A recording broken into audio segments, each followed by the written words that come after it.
beloved child, there is a truth I placed before you long ago that you understood, received, and carefully remembered, but never allowed to enter your daily life. It may still be sitting inside a notebook, a saved message, a photograph of a page, or a sentence you typed into your phone late at night because it felt too important to lose. You did not misunderstand it. You did not forget what it meant. You knew exactly why it mattered, and yet your life continued almost unchanged. That is where I want to meet you tonight.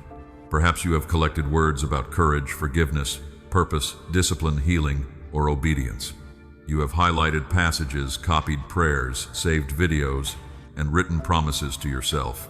Some of those words moved you deeply when you first received them. They brought relief. They made the future feel clearer. For a moment, you could see the person you wanted to become. Then morning came. The message remained in your phone. The note remained in your journal. The decision remained inside your imagination. My beloved child, I am not showing you this to accuse you. I am showing you where you are standing, so you can finally move without carrying the false belief that you are lazy, careless, or spiritually broken. You wondered why you could guide others but struggled to practice the same truth. There is no shame in admitting that gap, but there is danger in pretending the gap does not matter. Truth was never given only to decorate your thoughts. It was meant to reach your calendar, your conversations, your habits, your spending, your boundaries, your work, and the way you treat your own body and mind. A seed kept safely inside a jar can remain perfectly preserved, but it cannot become a field. It must leave the jar, enter the ground, disappear beneath the soil, and allow its old form to break open before life can rise from it. My beloved child, this is why some messages must disappear. They are not meant to vanish because they were false. They are meant to disappear as information because they have become action. The instruction is no longer sitting on a page because it is now visible in the way you live. The truth about forgiveness disappears into the conversation you finally have. The truth about rest disappears into the night you stop working and care for your health. The truth about boundaries disappears into the calm no you speak without hatred. The truth about purpose disappears into the first page, the first application, the first honest step. When truth remains only a message, you can admire it without being changed by it. My beloved child, you have become very skilled at preserving what moved you. You may have folders filled with sermons, prayers, quotes, and ideas. You may return to them when you feel lost, hoping the old feeling will come back. But the feeling is often weaker, and that weakness makes you believe the truth has lost its power. The truth has not lost its power.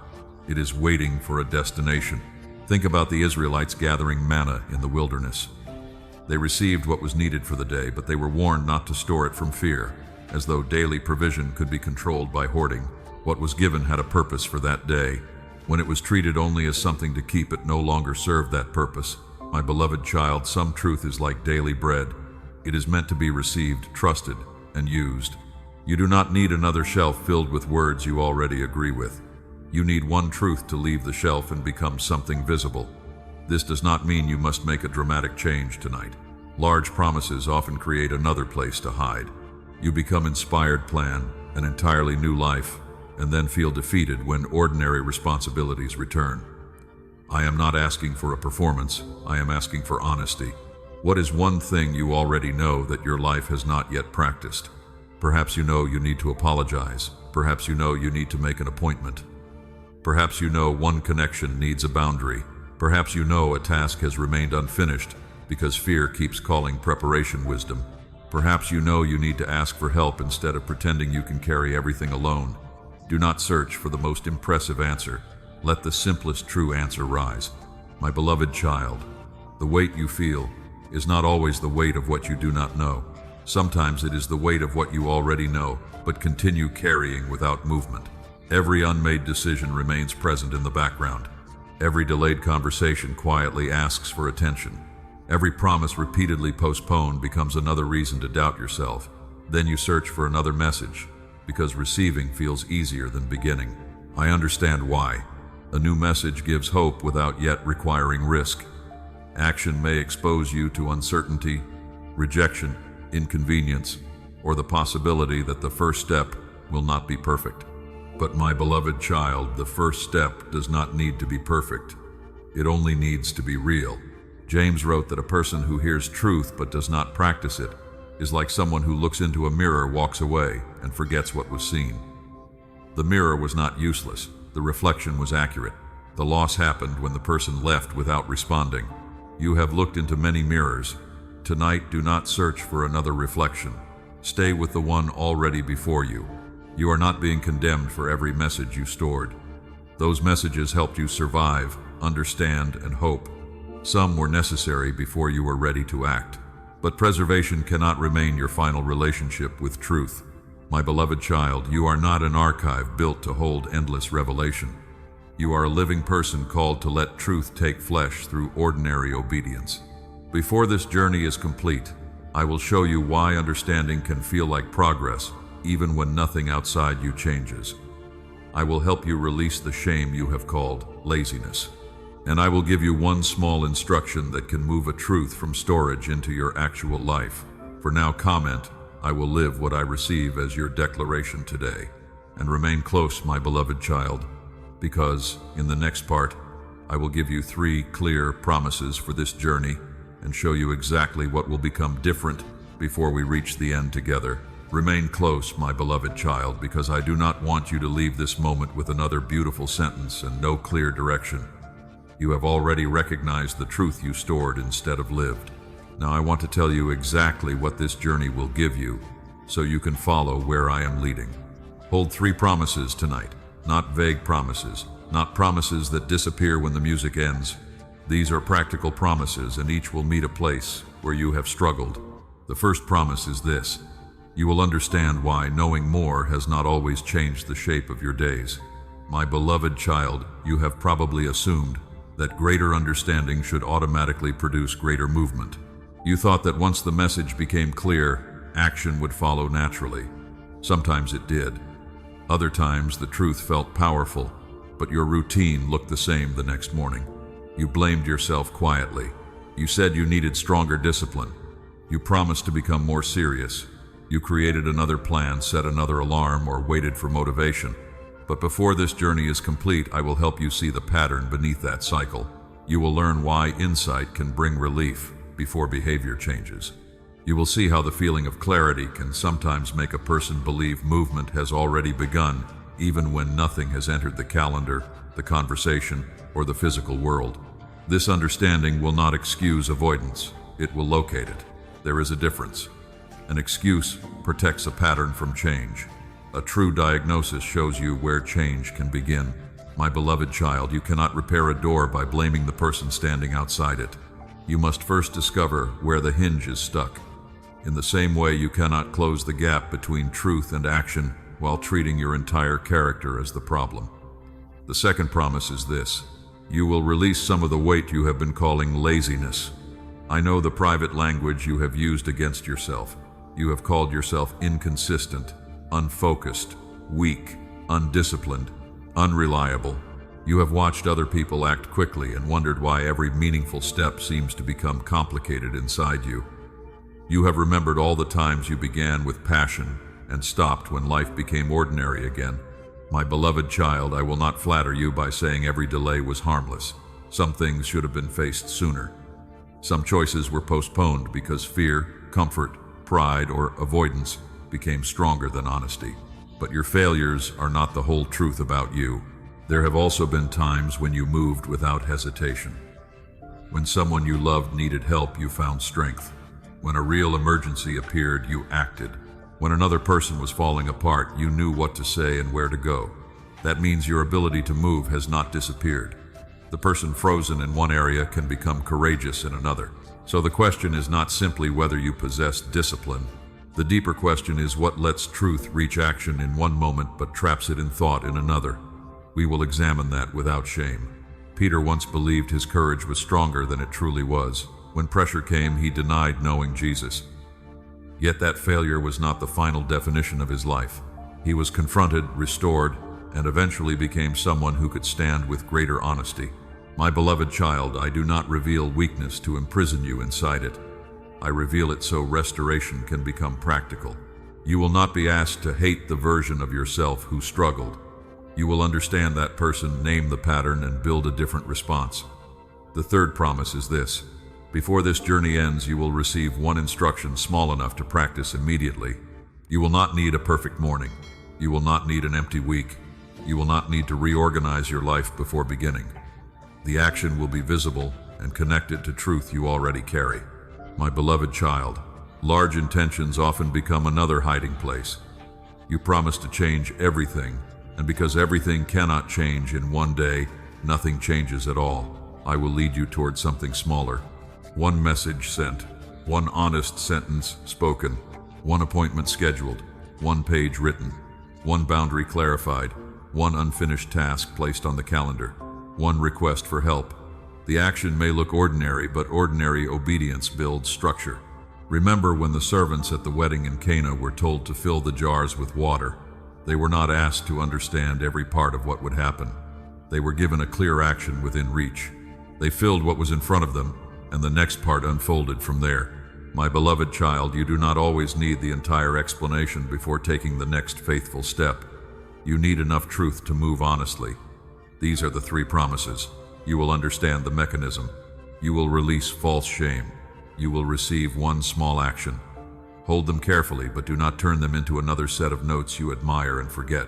Let them become a measuring line for everything that follows. When I explain a pattern, ask whether it helps you understand your real life. When I remove shame, ask whether you are becoming more honest rather than more comfortable. When I give practical direction, ask whether something visible will change because you heard it. My beloved child, I also want to tell you what I will not do. I will not promise that one sentence will erase years of habits. I will not tell you that every struggle came from one hidden cause. I will not ask you to force yourself through exhaustion without rest counsel or support. I will not turn your spiritual life into a performance where every delay becomes disobedience. Growth is often slower and more ordinary than dramatic messages make it appear. You may need repetition. You may need accountability. You may need counseling, medical care training, or help from wise people. Faith does not become weaker when it receives practical support. My beloved child, tonight is not about creating another emotional high. It is about learning how truth becomes lived evidence. That is why I want you to stay attentive to the small movements inside you. Notice when you feel relieved by an explanation. Notice when you agree quickly. Notice when you want to share a truth before you practice it. Notice when your mind begins searching for the next message while the current one still has no place in your day. Do not judge these reactions. Observe them. They will teach you how storage has been mistaken for progress. For now, let one declaration become your first marker. Comment: I am ready to turn truth into action. Say it slowly, not as proof that the work is finished, but as a reminder that agreement is only the beginning. And remain close, my beloved child, because in the next part, we will place your understanding beside your actual life. We will look at your calendar, habits, relationships, work, and mornings and measure the distance between what you know and what you consistently live. You have received the 3 promises, my beloved child. We must begin honestly because freedom cannot grow where life remains unexamined. Place what you know beside how you live, not for shame, but to reveal where truth has not become structure. Ask yourself a simple question. Do you understand more about your purpose today than you understood several years ago? You probably do. You have prayed through difficult seasons. You have listened to messages that named wounds you could not explain. You have learned about boundaries, forgiveness, discipline, faith, healing, rest, and responsibility. You can recognize patterns now that once controlled you without being noticed. Your understanding has grown. Now look gently at the visible parts of your life. Look at your calendar. Does it contain time for what matters most, or does purpose survive only in the minutes remaining after every demand? Look at your mornings. Do they reflect the peace and attention you desire, or begin with reactions before you remember who you are? Look at your relationships. Have the truths you learned about honesty and boundaries changed? Who receives access to you? How you communicate, hurt, and what behavior you no longer excuse? Look at your work.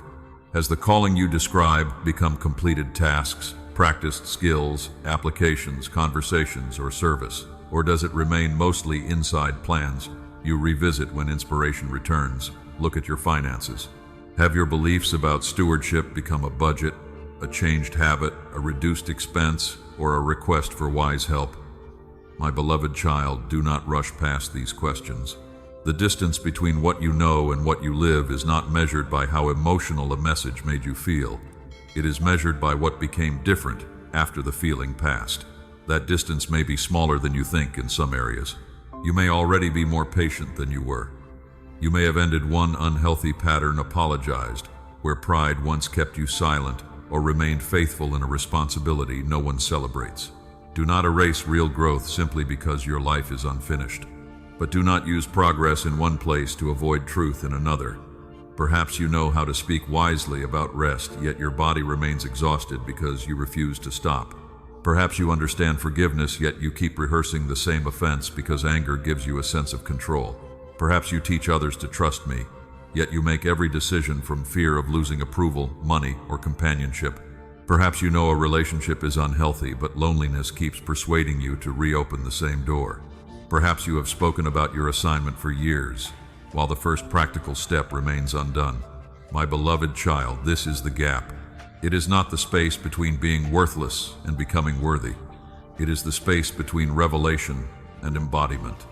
It is where a truth has entered your language, but has not yet entered your rhythm. Many people attack this gap by attacking themselves. They say, I must not want it enough. I must be undisciplined. I must be too damaged. Everyone else can move, so something must be wrong with me. You have repeated some version of that conclusion so often that it now sounds like humility. It is not humility to speak inaccurately about the person I created. You are responsible for your choices, but responsibility is different from condemnation. Condemnation says, this gap proves what you are. Responsibility says, this gap shows where your next honest action belongs. Think of the builders in the days of Haggai. They spoke about the right time to rebuild while their own homes received attention and the house of God remained neglected. The message did not merely accuse them, it told them to consider their ways. That invitation still matters. Consider your ways, not only your intentions, not only your beliefs, not only what you would do under perfect conditions. Consider what repeatedly happens. My beloved child, patterns tell the truth that promises sometimes hide. If you say family matters but never become available, the calendar is revealing a gap. If you say health matters but continually ignore necessary care, your habits are revealing a gap. If you say integrity matters but keep one secret arrangement alive, your choices are revealing a gap. If you say your gift matters but never practice it, your unfinished work is revealing a gap. Do not fear this evidence. Evidence is not your enemy. It gives you something specific enough to change. A vague accusation such as I am failing at life creates paralysis. A clear observation such as I have postponed this phone call for 3 months creates a doorway. Specific truth is kinder than general shame. My beloved child, I also want you to notice where the gap first appears. It often does not begin with open rebellion. It begins with delay. You understand something clearly and think, I will handle that soon. Soon becomes next week. Next week becomes the right season. The right season becomes a private story about why you have not moved. Meanwhile, you continue consuming more guidance because new understanding feels hopeful while the old instruction remains untouched. This is why your notes can grow while your life appears unchanged. You are not necessarily refusing truth. You may be postponing it so consistently that postponement has become your normal response. And each delay creates another unfinished conversation inside you. One part says, I know, another part says, not yet. Over time, that division becomes tiring. You spend energy remembering what you meant to do, avoiding the evidence that it remains undone, and rebuilding motivation whenever the guilt becomes uncomfortable. My beloved child, no wonder you feel heavy. But heaviness does not mean you are beyond change. It means too much has remained open. Today, do not attempt to measure every gap in your life. That would create another overwhelming project. Choose one area where the difference between knowing and living is easy to see. Name the truth, name the evidence, name the smallest missing action. For example, the truth may be, my body needs care. The evidence may be, I have delayed an appointment. The missing action may be, I will schedule it today. The truth may be, this relationship needs honesty. The evidence may be, I keep pretending nothing is wrong. The missing action may be, I will request a calm conversation. The truth may be, my assignment needs consistent work. The evidence may be I only touch it when inspired. The missing action may be I will place one focused hour on tomorrow's calendar. My beloved child, this is not yet the final instruction I promised. We are still locating the gap, but location matters because you cannot cross a distance you refuse to measure. Comment, I will examine my life with honesty as your declaration today.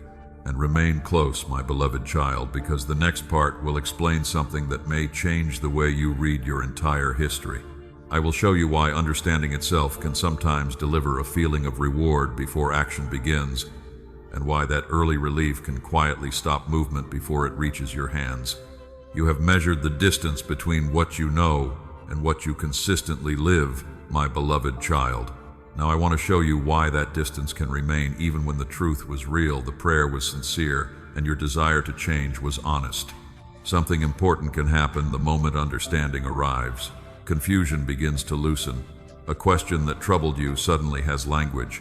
A painful pattern finally makes sense. You feel relief. Your breathing changes. Your mind becomes quieter. For a few moments you can see your life differently. My beloved child, that relief is not false. Clarity is a gift. Insight can protect you from repeating what you could not previously name.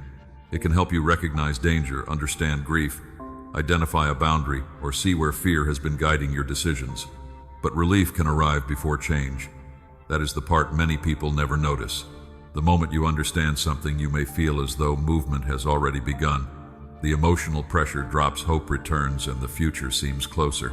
Because the inner tension has been resolved, the mind can treat the experience like progress, even though nothing visible has changed yet. The truth reached your understanding. It did not yet reach your hands.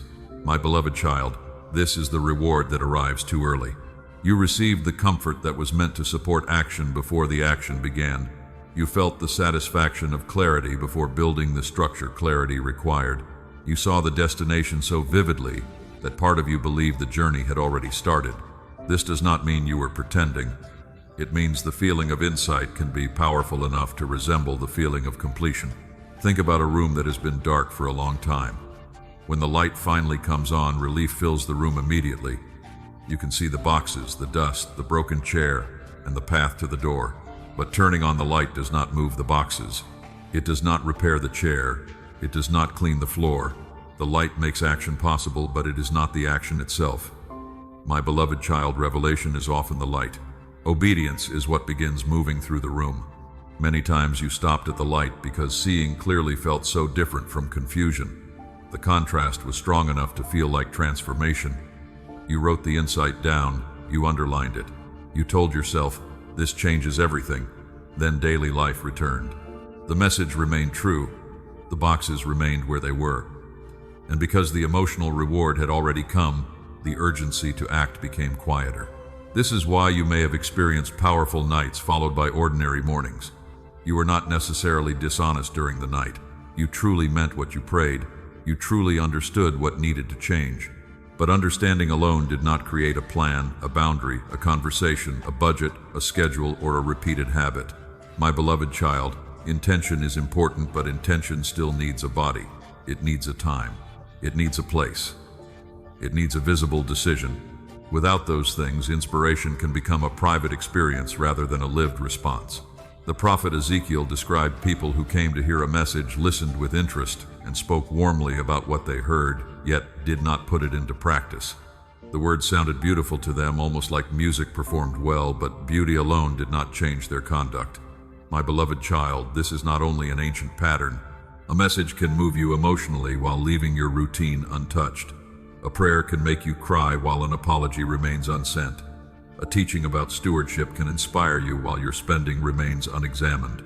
A word about purpose can strengthen you while the application stays unfinished. The reward of hearing can quietly replace the cost of doing. That is why another message may feel easier than returning to the last instruction. A new message restores hope. The old instruction asks for risk. A new insight can be received privately. The old truth may require a conversation where another person can respond. A new teaching can make you feel spiritually awake. The old truth may require you to change a habit that has comforted you for years. My beloved child, searching is not always hunger for truth. Sometimes searching is a way to remain inspired without becoming accountable. Do not condemn yourself when you recognize this. Recognition is not condemnation.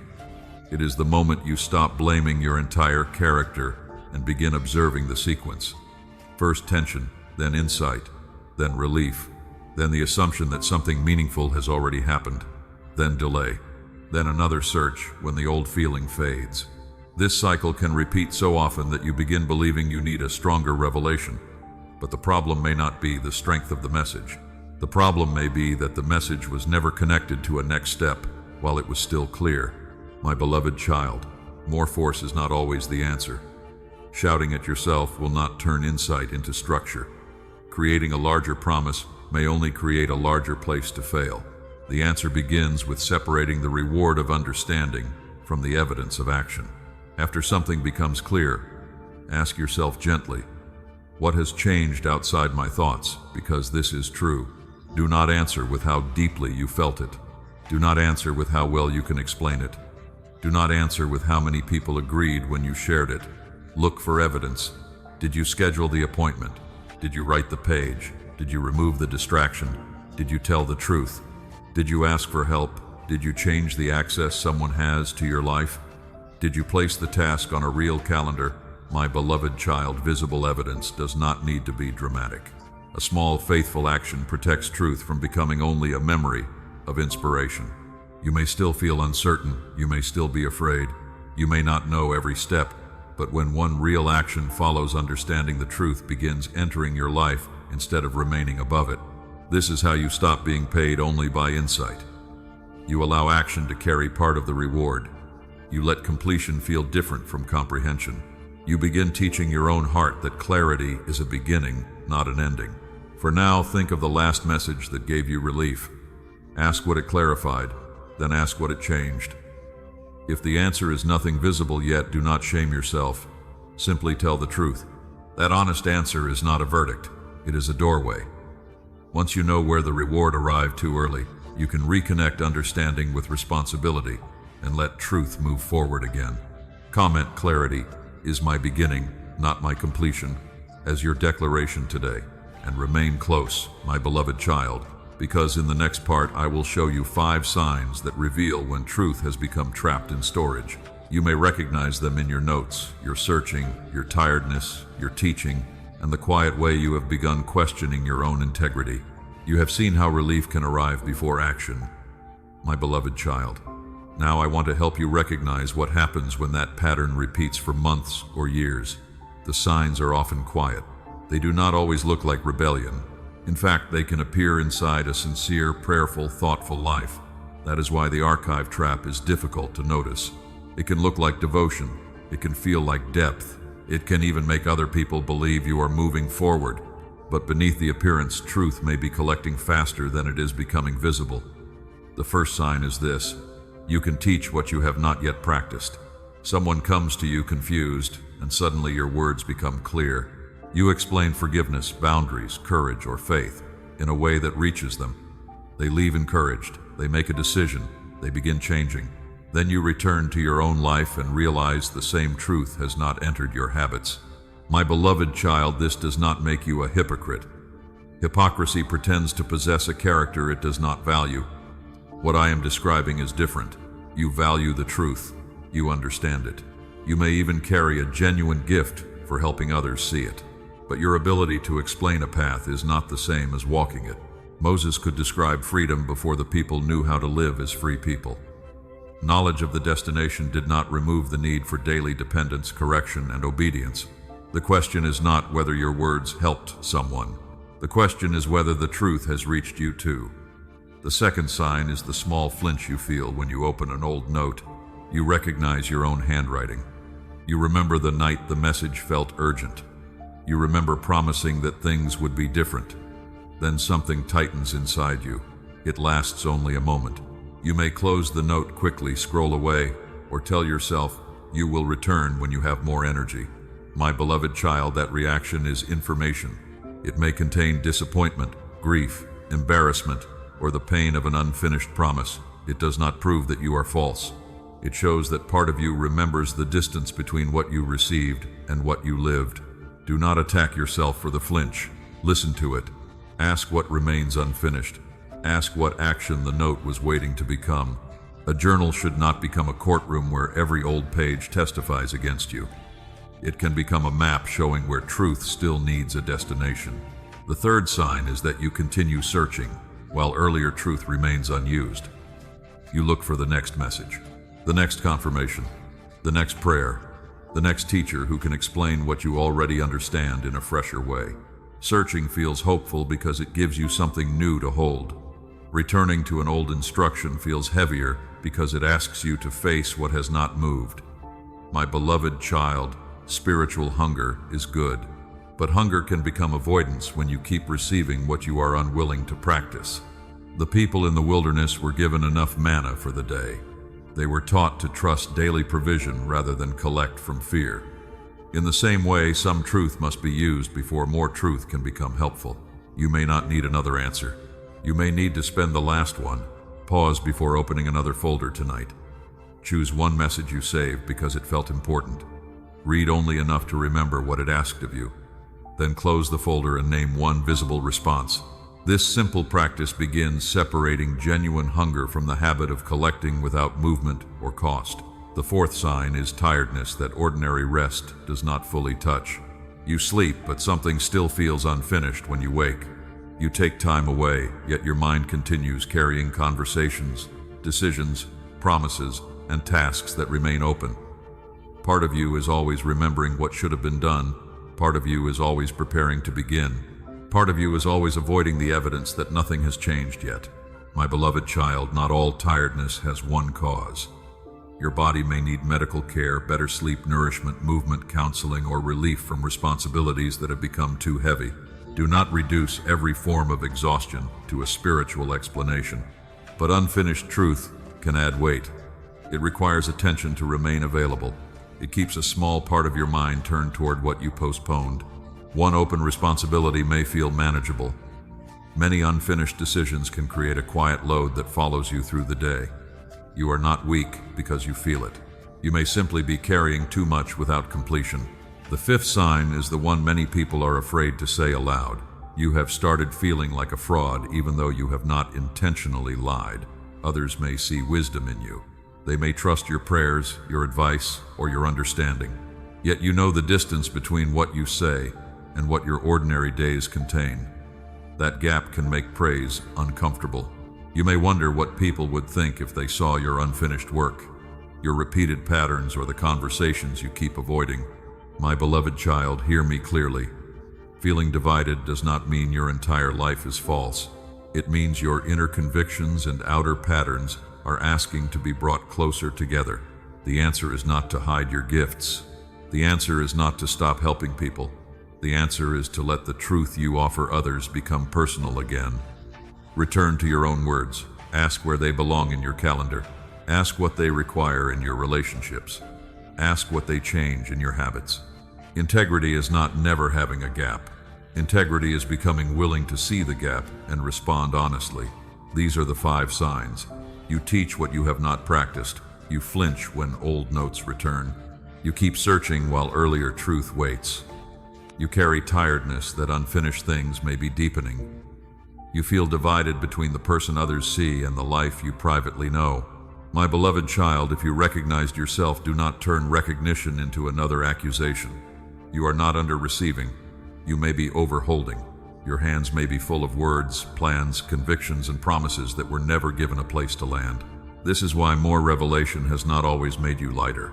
New truth arrives, but it finds no open space because older truth still occupies your attention.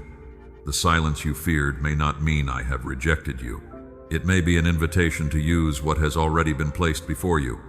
Comment, I will stop storing what I am called to live as your declaration today. And remain close, my beloved child, because in the next part I will show you how the archive trap works from the inside. You will see how collecting truth can begin to feel like living it, how a beautiful inner library can quietly replace movement, and why the trap often grows strongest inside the most careful and sincere people. You have recognized the 5 signs, my beloved child. Now I want to show you how the archive trap works inside a sincere life. It does not begin with rebellion. It begins with care. You receive something meaningful. You write it down because you do not want to lose it. You save the message because it feels important. You underline the sentence because you believe it may guide you later. The trap begins when preserving truth slowly replaces practicing it. My beloved child, collecting can feel very similar to movement. You open a new note. You organize your thoughts. You create folders with careful titles. You highlight another passage. You listen again because the message still feels powerful.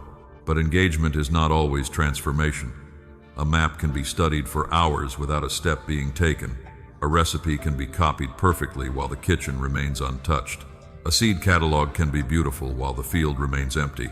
The archive trap takes tools meant to support action and turns them into substitutes for action. Preservation begins to feel like faithful spiritual progress, yet the truth remains separated from your ordinary choices. My beloved child, this is why the trap often grows strongest inside careful people. Careless people may forget what they heard. Careful people remember everything. They can return to the date, the phrase, the prayer, and the moment clarity arrived. Their archive becomes impressive. Their memory becomes detailed. Their language becomes strong. But their feet may still be standing where they were before the first page was written. This is not because depth is wrong. Your depth is not the enemy. Your ability to notice, reflect, and understand is a gift. The problem begins when understanding becomes a place to live instead of a doorway to walk through. You can spend so much time inside the meaning of a truth that you never enter the responsibility of it. My beloved child, the archive trap offers a quiet exchange. It lets you keep the feeling of devotion while avoiding the risk of obedience. Writing about a boundary feels safer than speaking it. Studying forgiveness feels safer than releasing revenge. Planning a project feels safer than producing work that could be judged. Thinking about healing feels safer than telling a counselor what happened. Praying about a decision feels safer than accepting that a decision must eventually be made. The archive protects you from immediate discomfort, but it also protects your patterns from being disturbed. That is why the trap can remain invisible for years. Nothing appears openly destructive. You are still learning, still praying, still listening, still taking notes. Other people may admire your seriousness. They see shelves filled with wisdom and assume the house is being rebuilt. But my beloved child, materials are not construction. Nehemiah did not rebuild Jerusalem by collecting reports about broken walls. He listened, grieved, prayed, gathered resources, and went to the place of damage. He inspected the walls at night. He organized people. He faced resistance. The burden became a plan, and the plan became work. Imagine if he had written reflections about restoration but never lifted a stone. The grief would have been sincere. The prayer would have been sincere. The understanding would have been sincere. But the wall would have remained broken. My beloved child, sincerity does not remove the need for movement. It should prepare you for movement. The archive trap also grows by giving each new truth importance simply because it is new. A fresh message feels urgent. An older truth feels familiar. Familiar truth may no longer move your emotions, so you assume you need something stronger. But the older truth may be the one still waiting for your response. You may keep asking me for direction while avoiding the direction already made clear. You may ask for courage while refusing the conversation courage requires. You may ask for provision while ignoring the budget that needs honesty. You may ask for peace while continuing the habit that destroys your rest. My beloved child, silence is not always absence. Sometimes no new instruction comes because the last instruction still has work to do. A teacher does not keep adding assignments when the earlier work remains untouched. This is not rejection, it is mercy. More information would add weight to hands already full. The trap becomes deeper when your archive begins to stand in for your identity. You tell yourself, I am someone who seeks truth. I am someone who understands deeply. I am someone who hears clearly. Those statements may be partly true, but if your identity depends only on what you collect, action begins to feel dangerous. Action can reveal mistakes. It can expose weak skills. It can show that truth is harder to live than it was to admire. Storage protects the image. Practice develops the person. My beloved child, you do not need to protect an image of spiritual maturity. You need room to become mature through imperfect obedience. A person learning to walk may stumble. A person only studying walking can remain elegant forever. This is why the archive can feel safer than life. Nothing in a notebook argues with you. No saved message sets a boundary against your wishes. No highlighted sentence requires patience when someone disappoints you. Truth inside storage remains under your control. Truth inside life begins changing what you can no longer control. It affects relationships. It rearranges priorities. It may cost comfort, time, money, approval, or access. My beloved child, the archive trap survives by making that cost seem like evidence that something is wrong. You feel resistance and assume the truth is not ready. You feel discomfort and assume the timing is poor. You feel uncertainty and assume you need another confirmation. Sometimes caution is wise, but sometimes the request for more clarity is fear wearing thoughtful language. This is why you must ask a different question. Not, do I understand this completely? Ask, what part of this truth is clear enough to practice now? Not, do I feel ready? Ask, what faithful step is possible with the strength I have today? Not, can I preserve this perfectly? Ask, where is this meant to become visible? My beloved child, you are not being asked to destroy your journals, delete every note, or stop learning. The archive can serve you when it supports action rather than replacing it. Keep what helps you remember. Return to what helps you reflect. But let every stored truth face one honest question. What did this become? If it became a conversation, a boundary, a habit, a repaired relationship, a completed task, or a wiser decision, then the archive served its purpose. If it became only another item on the shelf, do not condemn yourself. Choose one small place where it can begin moving. Comment, I will let truth leave the shelf as your declaration today. And remain close, my beloved child, because the next part will remove another burden you have carried for too long. I will show you why this mechanism should not be called laziness, why your ability to act has never disappeared, and how your own history proves that the engine still works. You have seen how the archive trap can turn careful learning into delayed movement. My beloved child, now I want to remove a name you have placed on yourself for too long. You have called it laziness. You have looked at unfinished tasks, delayed conversations, abandoned plans, and repeated promises, then concluded that something weak lives inside you. You have said, I should be further by now. I should be more disciplined. I should not need this much effort. My beloved child, responsibility matters. Some things have been postponed because comfort felt easier than courage, but laziness is too simple a name for what has been happening. It does not explain why the same person who struggles to begin one task can move instantly when someone they love needs help. Think about your own history. There was a night when a call came unexpectedly. A family member was in trouble. A friend was overwhelmed. A child needed protection. A responsibility became immediate. You did not need a perfect routine. You did not wait until morning to feel ready. You stood up. You found the keys. You made the call. You drove across town. You stayed awake. You carried what needed to be carried. My beloved child, the engine worked. It has always been capable of movement. The problem was not that you possessed no strength. The problem was that some signals reached action clearly while others became trapped in thought, emotion, planning, and delay. Urgency removed uncertainty. The need was visible. The next step was obvious. Someone was waiting. There was no time to build a perfect plan or imagine every outcome. You simply moved. This matters because it changes the question. Instead of asking, what is wrong with me, ask what conditions help truth become action. Instead of saying, I am lazy, ask, where does friction enter the process? Instead of judging your character, examine the path between conviction and behavior. My beloved child, vague intentions create heavy movement. When a task is called fix my life, your mind does not know where to begin. When an instruction is called become disciplined, there is no visible first step. When a desire is called heal completely, the size of it can make movement feel impossible. But when the next action is clear, small, and connected to a real moment, movement becomes easier. This is why you may delay a project for months but complete an urgent request in one afternoon. The difference is not always desire. It is often definition. One task has a clear finish line, the other remains a cloud. My beloved child, do not confuse a cloud with a character flaw. Bring the task closer. Name the next physical action. Give it a place and time. remove whatever decision can be made in advance.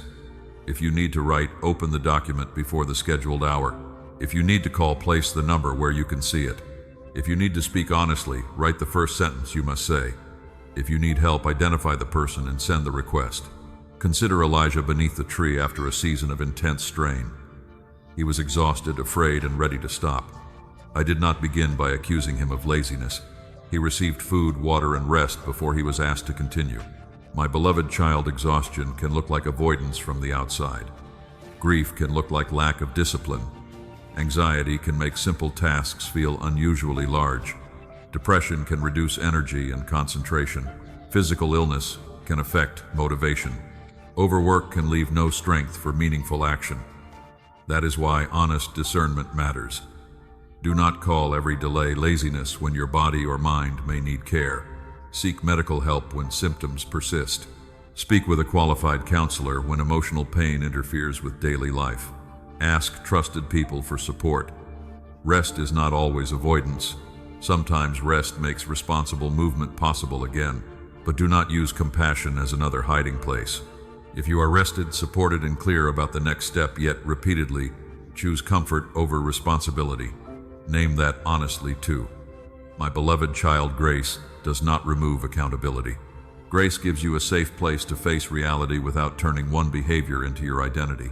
You may have developed a pattern of waiting for pressure before you act. A deadline approaches, fear rises, and suddenly the energy appears. Then you complete in hours what you avoided for weeks. You call yourself lazy because you waited. But the pattern may reveal that urgency has become the only signal strong enough to break through uncertainty. You can learn a different way, create smaller deadlines. Let another person know what you plan to finish. Place the action in your calendar. Begin before emotion becomes intense. Reward completion, not only planning. My beloved child, this is not about becoming controlled by systems. It is about building a clear road so intention can reach your hands. You have tried to solve the problem by increasing force. You have spoken harshly to yourself. You have created extreme routines. You have promised to wake earlier, work longer, and remove every comfort. For a short time, pressure created motion. Then the system collapsed, and you used the collapse as more evidence against yourself. But force cannot remain the only bridge. A bridge built from shame eventually breaks under the weight it carries. You need truth, structure, rest, accountability, and repetition. You need to understand what causes you to freeze. Is the task unclear? Are you afraid of being judged? Do you believe the first attempt must be perfect? Are you carrying too many responsibilities? Have you confused preparation with progress? Are you waiting for someone to approve what you already know must begin? My beloved child, these questions lead somewhere useful. The sentence "I am lazy" leads nowhere. It closes the investigation. It turns a changeable process into a permanent identity. It makes you expect failure before you begin. Stop using a final verdict where you need a careful diagnosis. You are not excused from action. You are being given a more honest way to reach it. Today, choose one unfinished responsibility. Do not ask whether you feel motivated. Ask what the smallest clear action is. Then remove one source of friction. Open the file. Set out the materials. Schedule the conversation. Write the first line. Walk for a few minutes. Send the request. Let movement provide evidence that the old label was incomplete. My beloved child, you do not need to prove that you will never struggle again. You only need to stop calling every struggle laziness. Your history already contains courage, service, endurance, and immediate action. The engine is not dead. It needs a clearer signal, a smaller first step, and a road that does not depend entirely on shame. Comment: I will examine the process instead of condemning myself as your declaration today.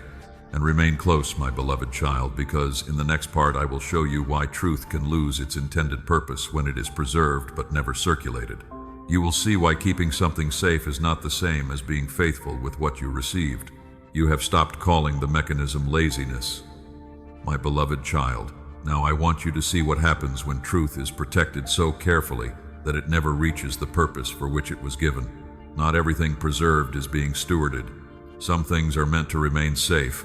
Some things are meant to move. Wisdom knows the difference. A seed can be stored in a dry container for years. It may remain clean, complete, and undamaged, but the condition that preserves it also prevents it from becoming what it was designed to become. The seed must leave the container. It must enter the soil. Its outer form must break. Only then can hidden life become visible. My beloved child, truth often works the same way. You can preserve a teaching perfectly and still miss its purpose. You can remember every sentence. You can explain the meaning. You can defend it when someone questions it. But if it never changes a decision, strengthens a boundary, repairs a relationship, begins a task, or serves another person, it remains protected from the life it was meant to enter. This is why storage can look faithful while quietly becoming unfaithful. Think again about the story Jesus told of a man who left portions of his wealth with his servants before traveling. 2 servants put what they received into motion. They accepted risk. They made decisions. They worked with what was placed in their hands. When the master returned, what had moved through them had produced something more. The other servant took what he received and buried it. He did not destroy it. He did not spend it carelessly. He did not lose a single portion. When the master returned, the servant could produce exactly what had been entrusted to him. Untouched, protected, complete. My beloved child, that is what makes the story so searching. The servant could point to preservation. He could say, "I kept it safe." He could prove that nothing had been damaged. But the master was not looking only for protection. He was looking for faithful circulation. The gift had been entrusted so it could become fruitful through responsible use. What was designed to move had been treated as something designed only to be kept. The servant confused avoiding loss with fulfilling purpose. You may have done something similar with truth. You protected the message from being forgotten, but you also protected yourself from the risk of practicing it. You kept the insight inside your journal where no one could misunderstand your attempt, reject your boundary, criticize your work, or respond differently than you hoped. Inside storage, truth remains beautiful. Inside life, truth becomes costly. Forgiveness may require you to release the fantasy of revenge. Honesty may require a difficult conversation. Stewardship may require changing the way you spend.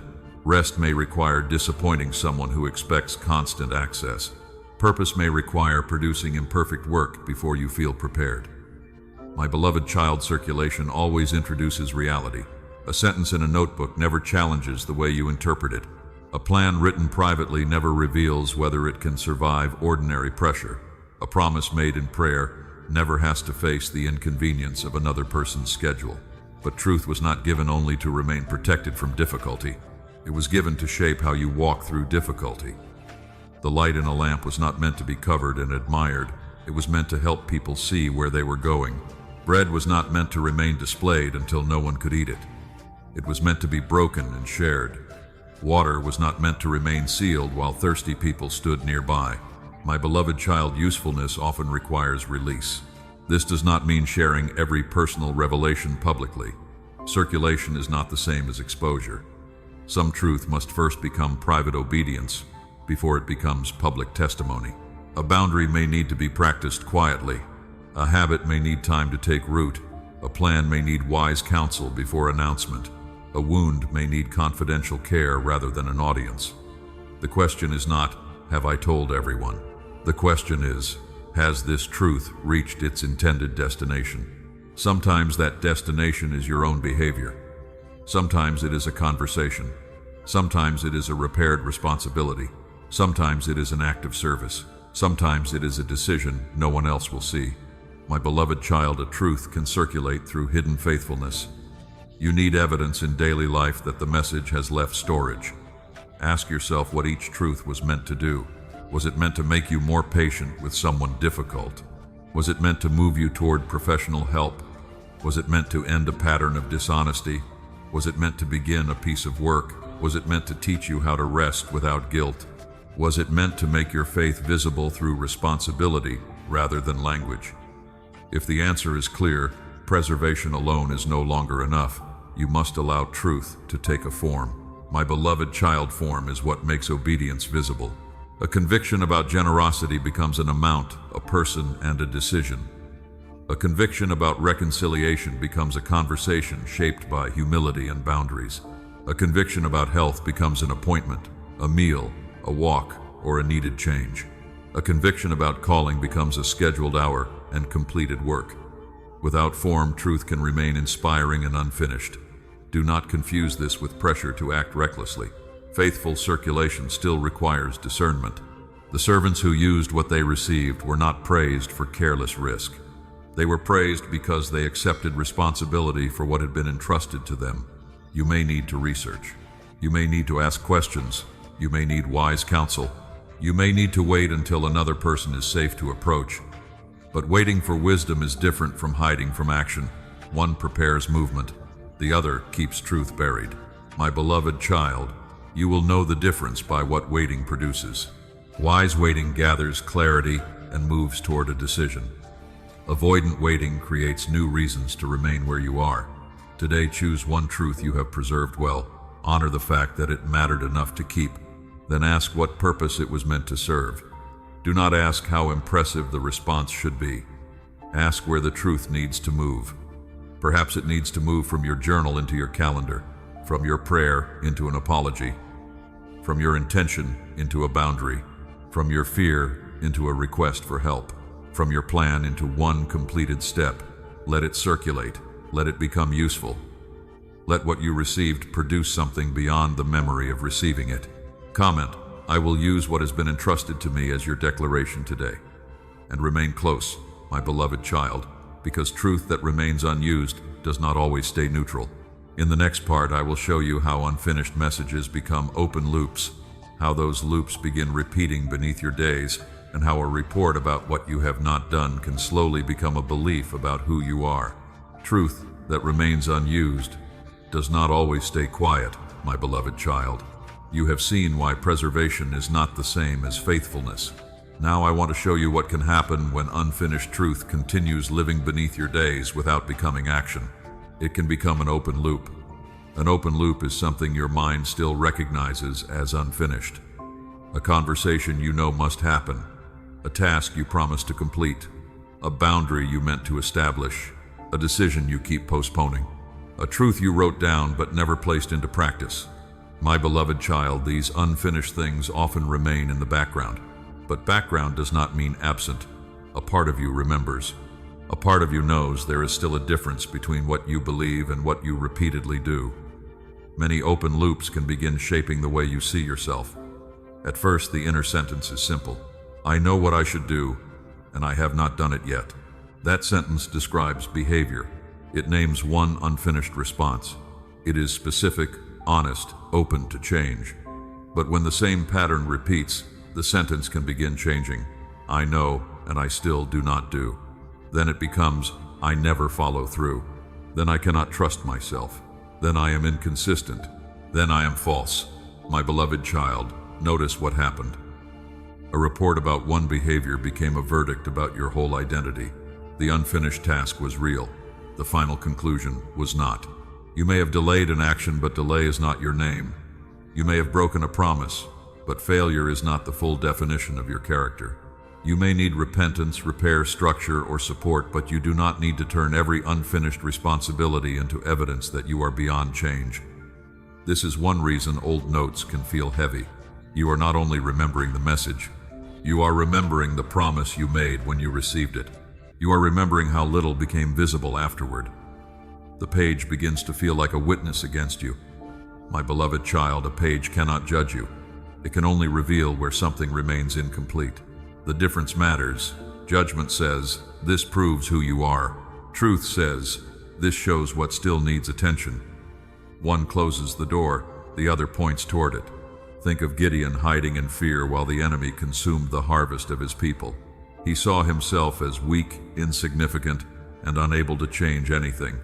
Yet he was addressed according to what grace could form through obedience, not only according to the fear shaping his behavior in that moment. My beloved child, I do not ignore your present pattern, but I also do not confuse your present pattern with your final identity. I can tell the truth about where you are while calling you toward what you can become. Open loops become dangerous when you stop examining them individually and combine them into one accusation. The unanswered message, the unfinished application, the delayed appointment, the repeated return to an unhealthy connection, the project that never moved beyond planning. Instead of naming each issue clearly, you gather them beneath one sentence. Something is wrong with me. My beloved child, general shame creates fog. Specific responsibility creates direction. If you say, I am unreliable, you may feel defeated before beginning. If you say, I told someone I would call and I did not, you now have a clear repair. If you say, I never finish anything, you erase every place where you have shown endurance. If you say, I have avoided this project because I fear criticism, you have identified a real obstacle. Specific language returns choice to your hands. The archive trap becomes heavier when every new truth enters through an identity already wounded by older loops. You hear a message about courage, but a voice underneath says, you will not act on this either. You receive direction about stewardship, but another voice says, you always begin and stop. You feel called toward healing, but the inner verdict says, you have tried before. My beloved child, the new truth is not only asking for action, it is competing with a record you have built against yourself. This can make revelation feel heavier instead of lighter, because it lands in a place already filled with unfinished promises and repeated self-accusation. You may protect yourself by becoming less hopeful. You stop making commitments. You stop speaking about what matters. You tell yourself you are being realistic. But sometimes, what looks like realism is disappointment trying to avoid another wound. My beloved child, I am not asking you to make larger promises.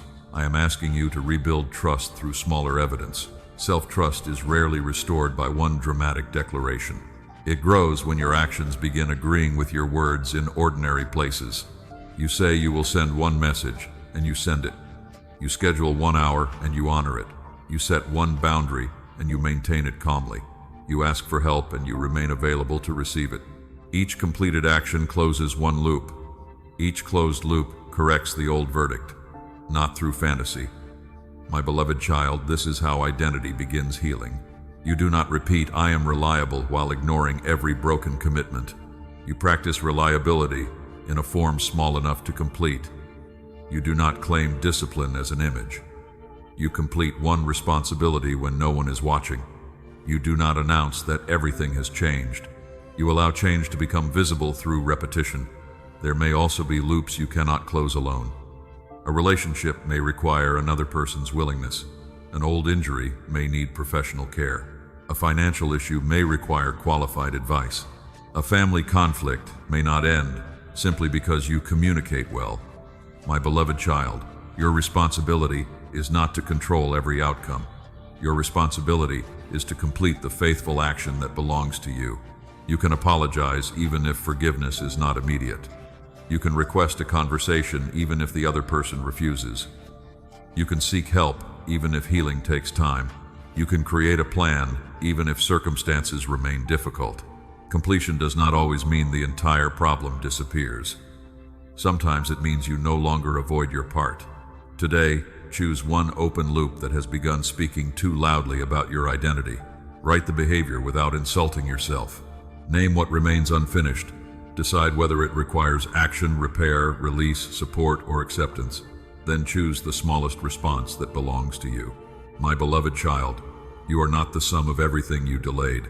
You are not the accusation beneath your unfinished list. You are a person capable of truth repair learning and renewed obedience.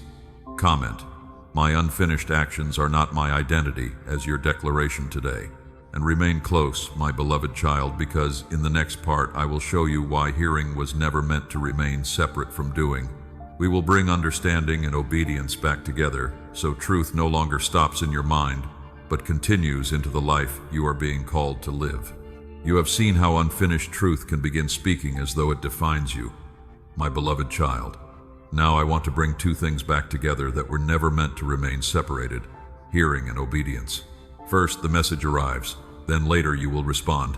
But truth was not given only to visit your thoughts. It was given to enter your choices. My beloved child, hearing is not complete when it produces agreement alone. You may understand every sentence. You may feel deeply moved. You may repeat the message accurately. You may even teach it to someone else. But if no response follows, the hearing remains unfinished. This does not mean I reject you. It means the message is still waiting for its next movement. In Scripture, the Hebrew word often written as shama carries the ideas of listening, attending, and responding. It reminds you that biblical hearing is more than sound entering the ear. It includes receiving a word for life to answer. My beloved child, do not turn this into another weapon against yourself. The purpose is to show you that hearing can be completed now. What you understood yesterday may still become obedience today. What you postponed can still receive a response. What remained in the archive can still leave the shelf. Think of young Samuel lying down in the night. He heard his name, but at first he did not understand who was calling. He went to Eli. He needed guidance. He needed patience. He needed to learn how to respond. When he finally said that he was listening, the moment did not end with a feeling. His life became available to what he had heard. My beloved child, learning to hear may take time. You may need scripture. You may need wise counsel. You may need to test your assumptions. You may need to separate my direction from fear, impulse, pressure, or the expectations of others. But once truth becomes clear enough, response must begin. Obedience does not always mean a dramatic act. Sometimes obedience is a phone call. Sometimes it is an apology. Sometimes it is asking for help. Sometimes it is resting because your body can no longer carry the pace you have demanded from it. Sometimes it is saying no without anger. Sometimes it is beginning work that has remained trapped inside planning. My beloved child, ordinary obedience is still obedience. You have often waited for a powerful moment because you believed a powerful truth deserved a powerful response. But the size of the response is not what makes it faithful. Alignment makes it faithful. If the truth is about honesty, one truthful sentence may complete the next part of the hearing.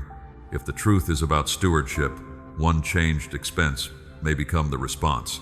If the truth is about healing, one appointment may move the message into your life. If the truth is about purpose, one focused hour may be enough to begin. The goal is not to impress anyone. The goal is to let truth continue moving. My beloved child, hearing without response can leave you divided. One part of you says, I believe this. Another part says, my life will remain unchanged. That division creates tension. You begin doubting your sincerity not because your belief was false, but because your behavior has not yet answered it. Obedience begins closing that distance. It gives your convictions a body. It turns language into rhythm. It turns hope into a scheduled step. It turns repentance into repair. It turns faith into practiced trust. James compared hearing without doing to looking into a mirror and then walking away without responding to what was seen. The mirror did its work. It revealed what was present. The unfinished part was the response. My beloved child, you do not need another mirror every time the reflection becomes uncomfortable. You need to remain long enough to answer what has been shown. This is where some of your old shame can finally loosen. You have called yourself rebellious when you were often overwhelmed. You have called yourself false when you were afraid. You have called yourself lazy when the next step was vague. You have called yourself disobedient when you needed support, clarity, or healing before movement became possible. Now you can speak more honestly. You can say, I heard something important and my response is not complete yet. That sentence carries responsibility without destroying identity. It gives you room to act. My beloved child, pause with me for a moment. Let your shoulders lower, unclench your jaw, take a slow breath, and let it leave fully. Place one hand over the center of your chest if that feels comfortable. Do not force yourself to feel anything dramatic. Simply notice what happens when you stop defending, explaining, and accusing. There may be one truth already present, not 10, one. A truth you know clearly enough. A truth that has waited quietly. A truth connected to a real part of your life. Ask yourself, what response would show that I have truly received this? Do not choose the largest response. Choose the most honest one. Perhaps the response is to write the message and save it as a draft before sending it with wisdom. Perhaps it is to remove one appointment from an overloaded week. Perhaps it is to tell someone trustworthy what you have been carrying. Perhaps it is to return money, correct a mistake, or finish a responsibility. Perhaps it is to stop returning to a door that repeatedly harms your peace. My beloved child, obedience is not punishment for receiving truth. It is the way truth becomes useful. A lamp fulfills its purpose by giving light. Bread fulfills its purpose by being eaten and shared. A bridge fulfills its purpose when someone crosses it. Truth fulfills its purpose when it enters the way you live. You may not feel immediate relief after responding. Sometimes obedience brings discomfort first. A boundary may disappoint someone. An apology may not be accepted.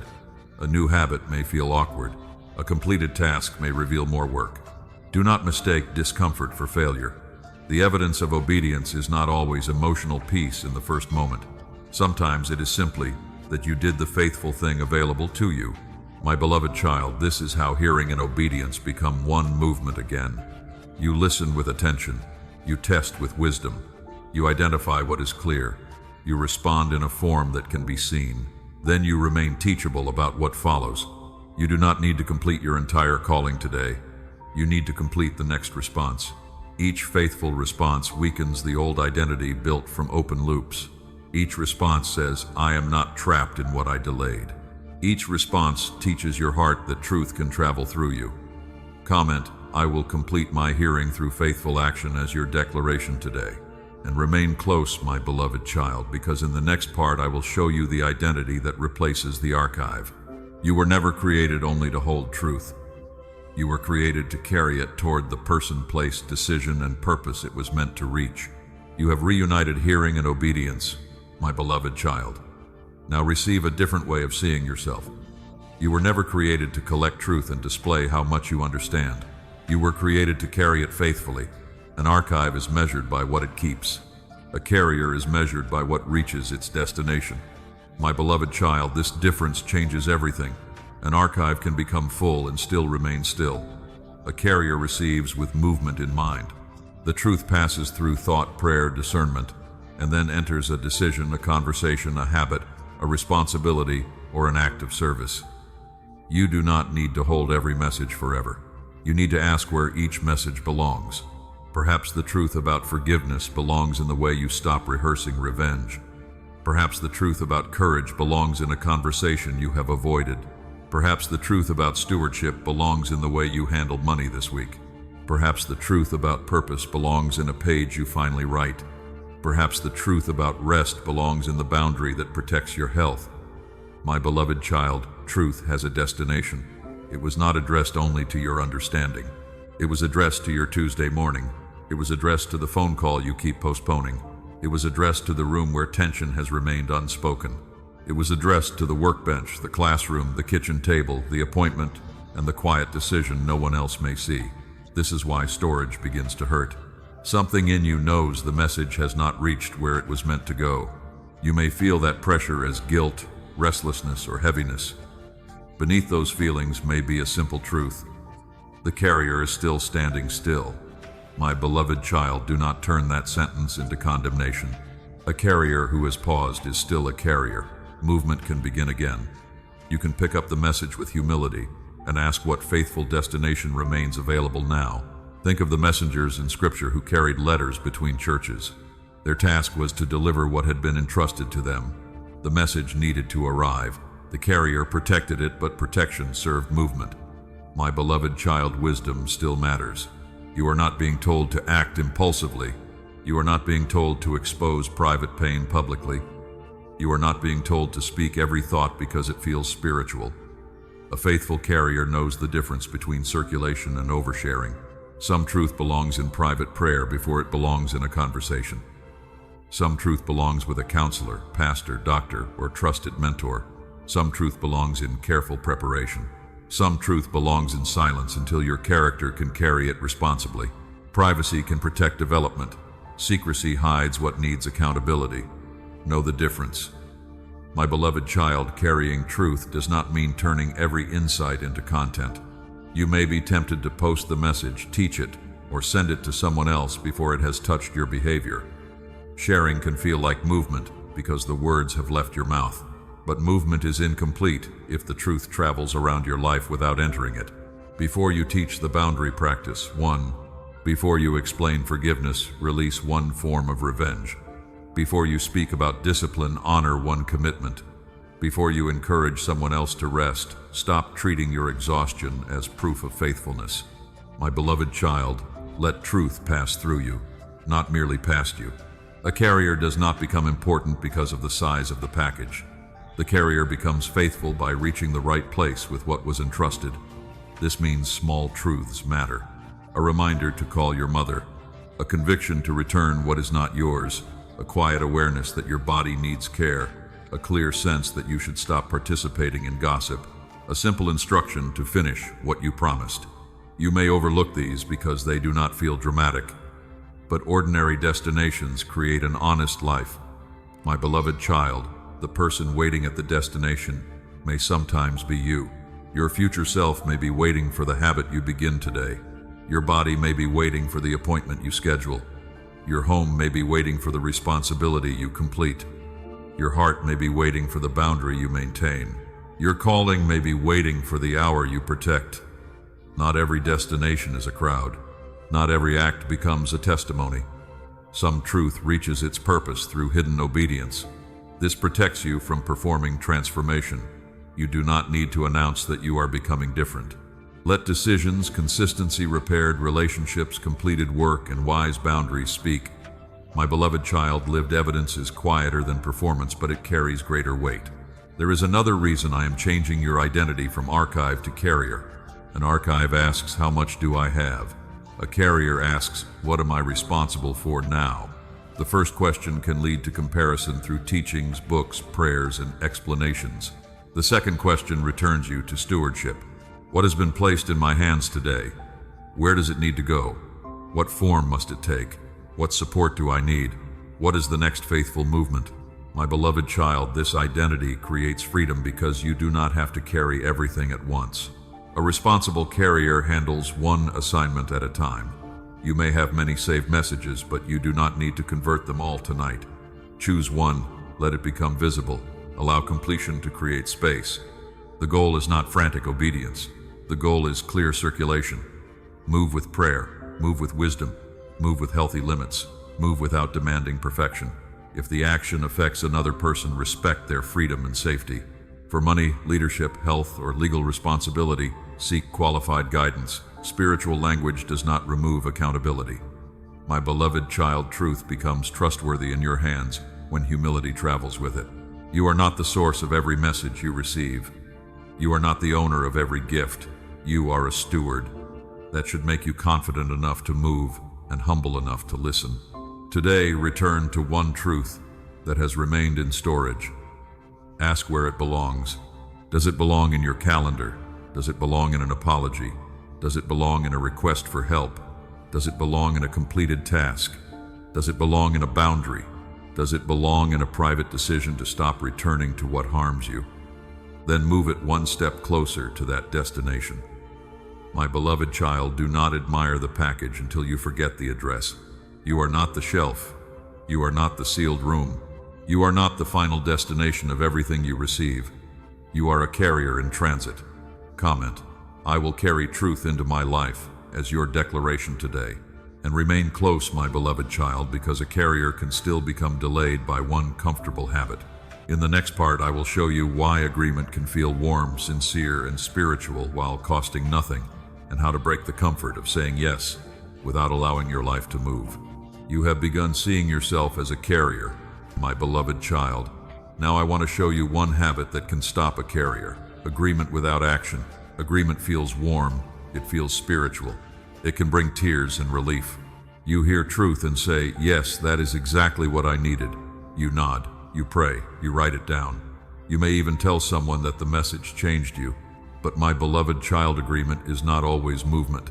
Sometimes agreement becomes the most comfortable place to remain because it allows you to feel close to obedience without paying the cost obedience requires.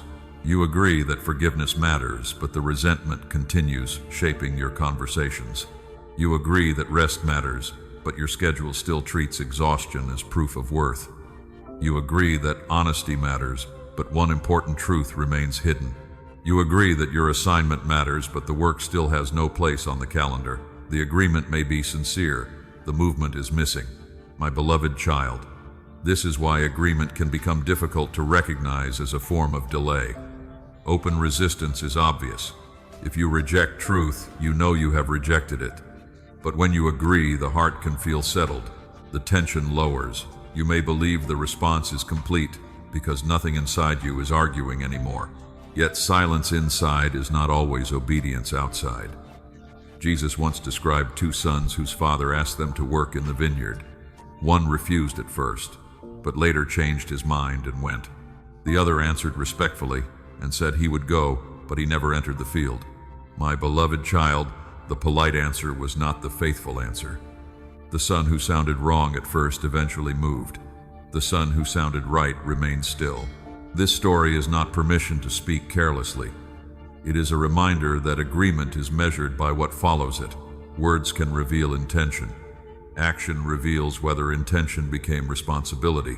You may have spent years being the agreeable one. You did not mock what was true. You did not fight every correction. You listened well. You said the right things. My beloved child, I am not calling those moments false. I am showing you that sincerity needs a next step. A bridge is not crossed because you admire its design. A door is not opened because you agree it should be opened. A field is not planted because you understand the seed. Agreement names the direction. Obedience begins walking in it. There is another reason agreement feels safe. It does not expose your weakness. As long as truth remains inside words, you can imagine that you would live it perfectly under better conditions.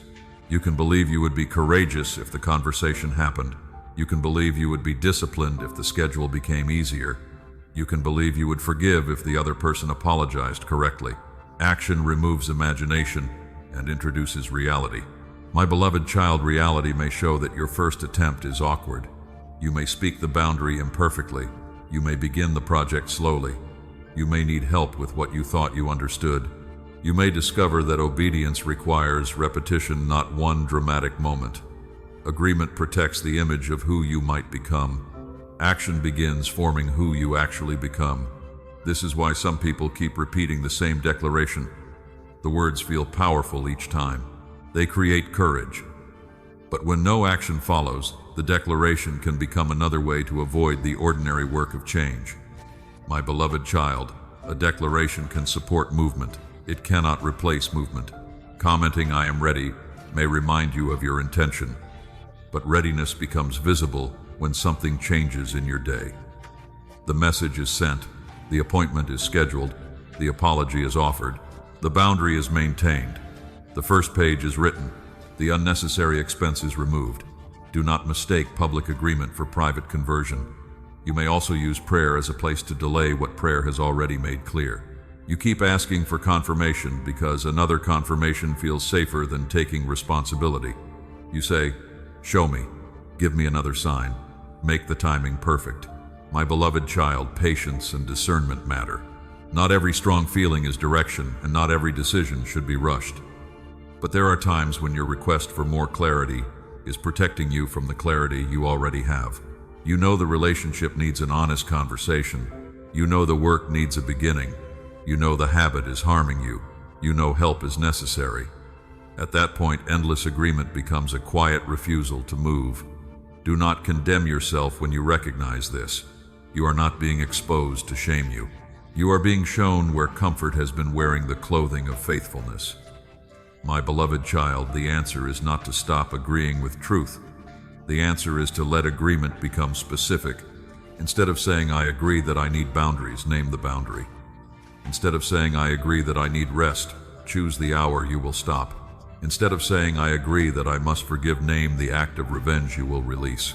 Instead of saying, "I agree that I have purpose," name the task you will complete. Specific agreement creates a doorway into action. Vague agreement creates emotional warmth without direction. There may be fear beneath your agreement. You may worry that action will cost a relationship, approval, comfort, money, or control. Name the cost honestly. My beloved child, obedience is not made easier by pretending there is no cost. Jesus told people to consider the cost before building. Wisdom does not hide sacrifice. It looks at the responsibility clearly and chooses with integrity. You may also need support. Agreement without action sometimes continues because you do not know how to take the step alone. Ask for help. Tell a trusted person what you intend to do. Request accountability without giving them control over your decisions. Seek professional guidance when the situation involves health, trauma, money, safety, or legal responsibility. My beloved child, receiving support is not weaker obedience. It can be the structure that allows obedience to continue. Today, return to one truth you have agreed with many times. Do not repeat the declaration first. Ask what the agreement has cost you in the physical world. Has it required time? Has it changed access? Has it moved money? Has it repaired anything? Has it created a finished task? If the answer is no, choose one small cost you can accept today. Not punishment, evidence. Let the agreement leave a mark in your calendar, your words, your environment, or your responsibility. My beloved child, this is how comfort breaks, not through self-hatred, through one honest action that agreement alone could never produce. Comment, my agreement will become visible action as your declaration today. And remain close, my beloved child, because there is another way truth can appear to move while leaving your own life unchanged. In the next part, I will show you how sharing, teaching, and advising others can spend revelation sideways before it reaches the place inside you that still needs to respond. You have seen how agreement can feel faithful while leaving your life unchanged, my beloved child. Now I want to show you another way truth can appear to move while never reaching the place inside you that first needed it. You receive something clear. It names a pattern and gives language to a decision you have avoided. Then before the truth has entered your own behavior, you send it to someone else. You share the message, post the sentence, or teach the lesson. They feel seen and you feel lighter. My beloved child, your generosity may be real, your words may genuinely help them, but the lightness you feel afterward can hide an important question. Did the truth reach your life, or did it leave you through speech before it became obedience? This is what it means to spend revelation sideways. The message moved outward. It entered another conversation. It encouraged another heart, but it traveled around the place in you that still needed to respond. My beloved child, this does not make you a hypocrite. You value the truth. You may carry a gift for teaching or comforting others. The problem is not that you helped someone. The problem begins when helping them gives you the feeling that your own response is complete.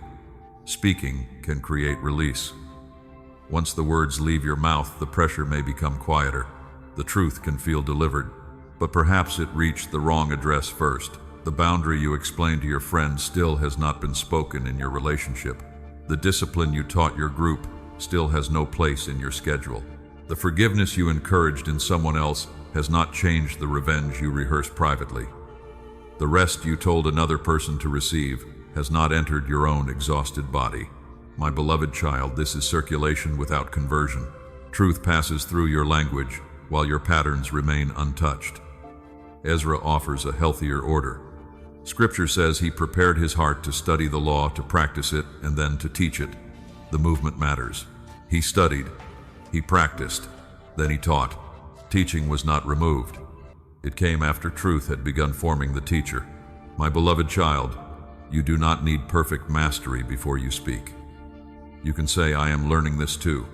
You can offer what has helped you while remaining transparent about your own process. But there is a difference between sharing from practice and sharing instead of practice. One keeps you humble.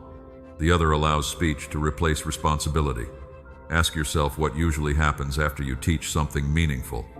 Do you become more likely to practice it? Or does the relief of explaining it make the urgency disappear?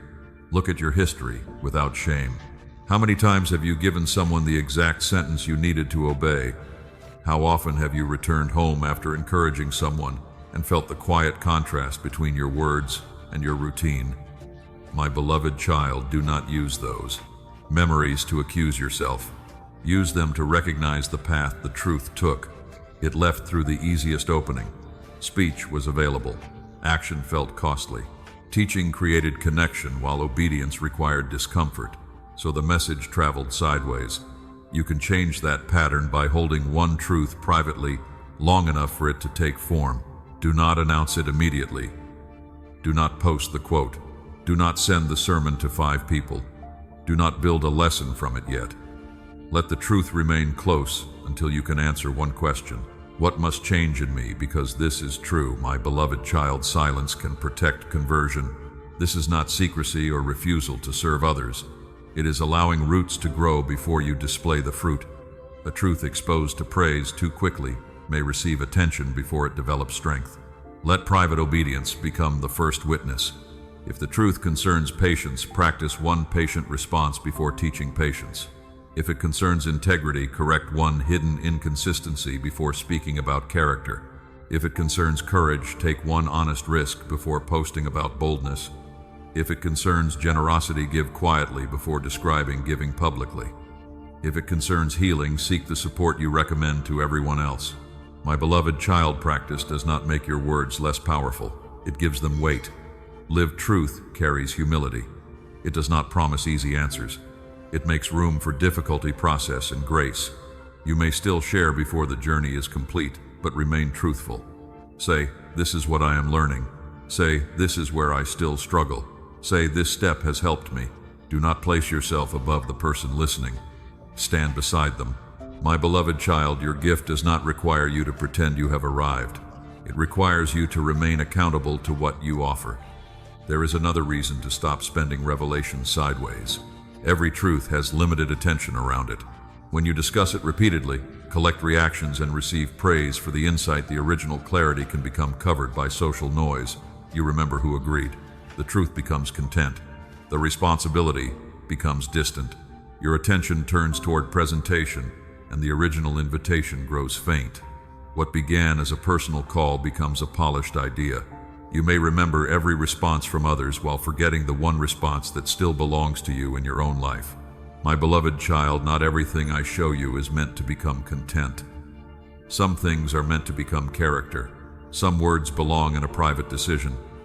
Some revelations are for a relationship that needs repair. Some convictions are meant to change how you work when no one is watching. Do not measure the value of truth by how many people hear you explain it. Measure it by whether your life becomes more honest, responsible, loving, and free. Today, choose one truth you are tempted to send to someone else. Pause before sending it. Ask whether sharing would serve them or help you avoid yourself. Then choose one personal action first. Place it in your calendar. Speak the sentence. Make the appointment. Remove the distraction. Complete the task. Practice the boundary. After the truth has entered your life, you may still be led to share it. When you do, it will no longer be only information passing through your mouth. It will carry evidence. My beloved child, you do not have to stop being a teacher, encourager, or messenger. You only need to stop using those gifts as exits from your own obedience. Let truth move downward before it moves outward. Let it reach your habits before your audience. Let it touch your calendar before your conversation. Let it become part of you before it becomes a lesson from you. Comment, "I will practice truth" before I present it as your declaration today. And remain close, my beloved child, because in the next part, I will show you what begins to happen when truth consistently becomes action. You will see a life where old notes no longer accuse identity, no longer needs rehearsal, and ordinary mornings begin carrying the evidence of real conversion. You have learned to let truth move downward before it moves outward, my beloved child. Now I want you to see what a life begins to look like when revelation becomes action. Not a perfect life, not a dramatic life. A life with less distance between what is understood and what is lived. Picture an ordinary morning several weeks from now. The light enters the room. The house is quiet. You reach for your phone, but there is no note waiting to accuse you. The message you once saved has already become something visible. The conversation happened. The appointment was made. The boundary was spoken. The page was written. The task was completed. My beloved child, the truth is no longer sitting above your life. It has entered your life. You are not trying to recreate the emotion you felt when the message first arrived. You do not need to read the same sentence repeatedly to remind yourself who you are. There is evidence around you now. Your calendar carries evidence. Your habits carry evidence. Your relationships carry evidence. Your work carries evidence. The change may look small to another person, but it feels different inside you because something that remained open has finally moved. My beloved child, conversion is not only a spiritual word describing a great turning, it also appears in ordinary moments when truth changes form. A conviction becomes a decision. A decision becomes a scheduled action. A scheduled action becomes a completed responsibility. A completed responsibility becomes part of your character. This is how a life is built. Not through one emotional night, but through repeated moments when understanding reaches your hands. Imagine waking without needing to rehearse your calling. You are not saying, "I am disciplined," while trying to convince yourself. You know you can keep one promise because you kept it yesterday. You know you can speak honestly because you had the difficult conversation. You know you can protect your peace because you maintained the boundary even when someone disliked it. You know you can begin because a piece of work now exists. My beloved child, lived evidence has a quiet authority. It does not need a speech. It does not need applause. It does not need a dramatic announcement. The fruit is present. Jesus spoke about recognizing a tree by its fruit. The tree does not explain what kind of tree it is every morning. Its life becomes visible over time. In the same way, your identity becomes steadier when it is supported by practiced truth. This does not mean your worth depends on performance. You were loved before you completed anything. You remain loved when you struggle. But healthy action helps your life agree with what you say you believe. My beloved child, that agreement creates peace. The old notes no longer feel like evidence against you. They become reminders of where a journey began. You can read a page from the past and say, "I did not live all of this immediately, but I responded. I took one step, then another. The truth became part of my days." The flinch begins to soften. The page no longer asks, "Why did you ignore me?" It says, "Look how far this traveled." Perhaps the truth moved into the way you care for your body. You stopped postponing the appointment. You began resting before exhaustion became collapse. You asked for help when pain persisted. Perhaps it moved into your finances. You opened the statements you avoided. You created a simple plan. You stopped spending to numb an emotion. Perhaps it moved into your relationships. You apologized without defending yourself. You stopped returning to a connection that repeatedly damaged your peace. You learned to listen without preparing your answer. My beloved child, conversion gives truth a home. It also changes the way new messages reach you. When your hands are no longer full of unfinished instructions, you receive with clarity. You do not save everything. You ask, "What belongs to me here?" You do not rush to teach. You ask, "What must I practice first?" You do not make a large promise. You ask, "What small faithful action can begin now?" This creates a different rhythm. Receive, discern, respond, reflect, continue. My beloved child, the rhythm is simple, but simplicity is not weakness. A river reaches places because it keeps moving. It does not become powerful by holding every drop in one place. Your life can begin to move like that. Truth enters, wisdom guides it, action carries it, experience deepens it. Then what you have lived can serve others without bypassing you. You may still have unfinished responsibilities. You may still feel fear before conversations. You may still need reminders, support, and accountability. Conversion does not remove your humanity. It gives your humanity direction.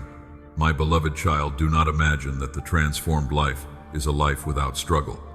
Imagine a life where struggle no longer automatically becomes storage. When fear appears, you name one step. When confusion appears, you seek counsel. When exhaustion appears, you rest and evaluate. When failure appears, you repair rather than disappear. When a task feels too large, you reduce it until the next action becomes clear. This is what maturity can look like. Not constant certainty, reliable return. You may miss a day. You may avoid something again. You may discover an old pattern still has strength. Do not rebuild the identity of failure. Return to the truth. Return to the next step. Return without drama. My beloved child, repeated, return is more powerful than one perfect beginning. Think of the Israelites crossing the Jordan. They did not carry the river home as a memory. They stepped onto dry ground, and stones were later gathered as a memorial of what had happened. The memorial mattered because movement had already taken place. In the same way, your notes should become memorials of lived truth, not substitutes for it. A written sentence can remind you of the crossing. It cannot cross for you. My beloved child, there is a freedom in becoming the person your archive kept describing. The person in your prayers begins appearing in your choices. The person in your journal begins showing up in your mornings. The person you hope to become begins taking responsibility today.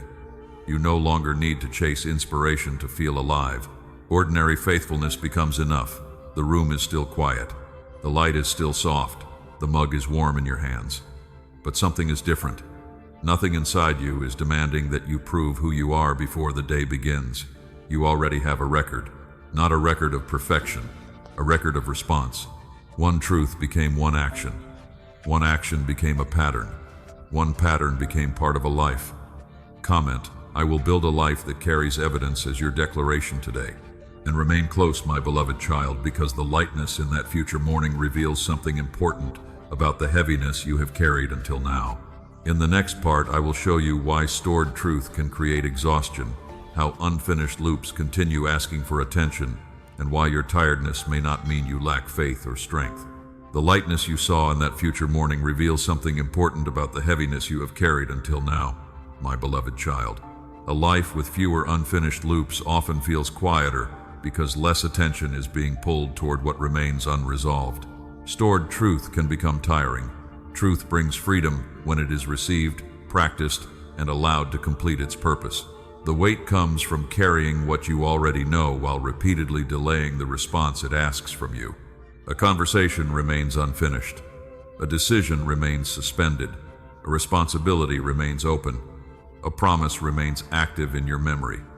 My beloved child, each unfinished thing may seem small by itself, but many small unfinished things can begin to follow you through ordinary days. You wake and remember the message you should send. You work and remember the appointment you still need to make. You rest and remember the boundary you have not spoken. You pray and remember the task you keep promising to begin. Nothing is demanding your full attention, yet everything is asking for a little of it. This is how background pressure grows. Imagine a house with many rooms. In one room, a lamp has been left burning. In another, a window remains open. In another, music continues playing even though no one is listening. But when every room has something left running, the whole house begins using energy without producing rest, warmth, or useful work. My beloved child, unfinished truth can behave like those rooms. A small part of you keeps remembering. A small part keeps rehearsing. A small part keeps preparing to return. This does not mean every form of exhaustion comes from stored truth. Your body may need sleep. Your health may require medical attention. Your mind may be carrying anxiety, depression, grief, trauma, or prolonged stress. Your responsibilities may be too heavy for one person. Your work may be demanding more than your strength can safely provide. My beloved child, do not spiritualize what needs practical care. See a qualified doctor when fatigue continues. Speak with a counselor when emotional pain is interfering with daily life. Ask for help when the load has become too large. Rest when rest is needed. But once those needs are being treated honestly, you may still notice another kind of tiredness. It is the tiredness of always meaning to begin. You spend energy preparing to act, imagining the action, avoiding the action, and then judging yourself because the action remains undone. The task itself may require 10 minutes. The avoidance may occupy 10 weeks. My beloved child, delay can become more exhausting than completion. You may have experienced this with a simple message. For days you think about what to say. You write it in your mind while driving, eating, and lying in bed. You imagine every possible response. Then one afternoon you send 3 honest sentences. The pressure changes almost immediately. This is the relief of completion. It is different from the relief of understanding. Understanding says, I know what this means. Completion says, I have responded to what belongs to me. My beloved child, completion does not require controlling the outcome. You can close your part of a loop even when another person does not cooperate. You can apologize even if forgiveness takes time. You can request a conversation even if the request is declined.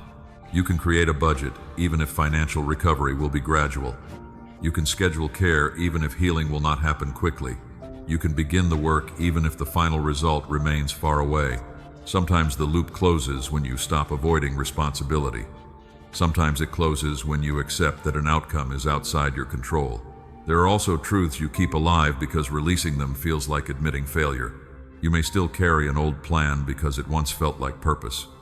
You may still hold a relationship because you promised yourself it would change. You may still preserve a goal that no longer fits your health responsibilities or present season. My beloved child, not every open loop must be completed in the form you first imagined. Some must be revised, some must be released, some must be grieved, some must be handed to someone better equipped, some must be closed with the honest sentence, This is no longer mine to carry. Jesus invited the weary and burdened to come to him and learn a lighter way of walking. That invitation was not permission to ignore responsibility. It was an invitation to stop carrying weight that pride, fear, false guilt, or human expectation had placed upon them. My beloved child, exhaustion can deepen when you carry assignments that were never yours. You answer every need. You accept every request. You keep every promise, even promises made without wisdom. You believe saying no will make you selfish. Then your true responsibilities remain unfinished because your strength has been scattered across too many borrowed burdens. Discernment is part of closing loops. Ask which responsibility truly belongs to you. Ask which one needs support. Ask which one requires a boundary. Ask which one can be completed today. Ask which one needs to be released without shame. My beloved child, you do not have to switch off every room tonight. Choose one. Return to the truth that has been drawing quiet energy from you. Name what remains open. Is it an action, a conversation, a decision, a request for help, a grief you have avoided, a goal that needs to change, a responsibility you need to return to its rightful owner? Then ask what honest response would reduce the background pressure. Do not create a dramatic plan. The purpose is not to exhaust yourself while trying to escape exhaustion. Choose something clear and proportionate. Send the email. Write the appointment date. Remove the unnecessary commitment. Ask one person for support. Complete the first portion. Set a boundary around the next hour. My beloved child, every loop you close returns attention to the present. You hear the room you are in. You can rest without rehearsing everything unfinished. You can pray without a list of avoided responsibilities speaking beneath every word. You can work with greater focus because fewer doors remain open behind you. This is why the most thoughtful people can sometimes feel deeply tired. They may carry many convictions, promises, plans, and responsibilities in active memory. Their sincerity keeps each one important, but sincerity without completion becomes load. You do not need a stronger message added to that load. You need space. You need closure. You need one honest response. My beloved child, your tiredness is not proof that you are weak. It may be a signal that too much has remained open for too long. Listen without fear. Respond without punishment. Let completion become an act of care. Comment, "I will close what is mine to close," as your declaration today. And remain close, my beloved child, because understanding the weight is not the same as putting it down. In the next part, I will guide you through releasing the archive you have been carrying, opening your hands without denying what mattered, and choosing what should be completed, grieved, or finally released. Understanding the weight is not the same as putting it down. My beloved child, you have named the open rooms, the unfinished conversations, the delayed decisions, and the truths that kept drawing your attention. Now I want to help you release what you have been carrying without pretending it never mattered. Release is not denial. Release is not carelessness. Release does not mean the message was false, the relationship meant nothing, or the dream was foolish. It means you are no longer willing to let an unfinished thing occupy your hands forever. My beloved child, bring one truth to mind. Do not choose the largest burden. Choose one thing you have carried long enough to recognize. Perhaps it is an apology you meant to offer. Perhaps it is a plan you no longer believe you should pursue. Perhaps it is a promise you made during a painful season. Perhaps it is a relationship you keep revisiting in memory. Perhaps it is a message you wrote down because you believed it would change everything. Let that one thing come near. Do not analyze it yet. Notice how you hold it. You may hold it tightly, because releasing it feels like admitting that the years were wasted. You may fear that if you stop carrying it, you will lose the meaning it once gave you. You may believe that keeping the burden proves your sincerity. My beloved child, pain does not have to remain heavy to remain meaningful. A lesson can stay with you after the weight leaves. A person can matter without continuing to control your future. A dream can be honored, even if its form must change. A truth can remain true, even when you stop preserving the moment you first received it. Open your hands. You do not have to throw anything away. Simply stop gripping. Imagine placing the burden across your open palms. Let it rest there without pressing it back into your chest. Breathe. Let your shoulders lower. Let your jaw soften. There may be discomfort. That discomfort does not mean release is wrong. It may be the feeling of control loosening. You have carried some things so long that holding them began to feel like identity.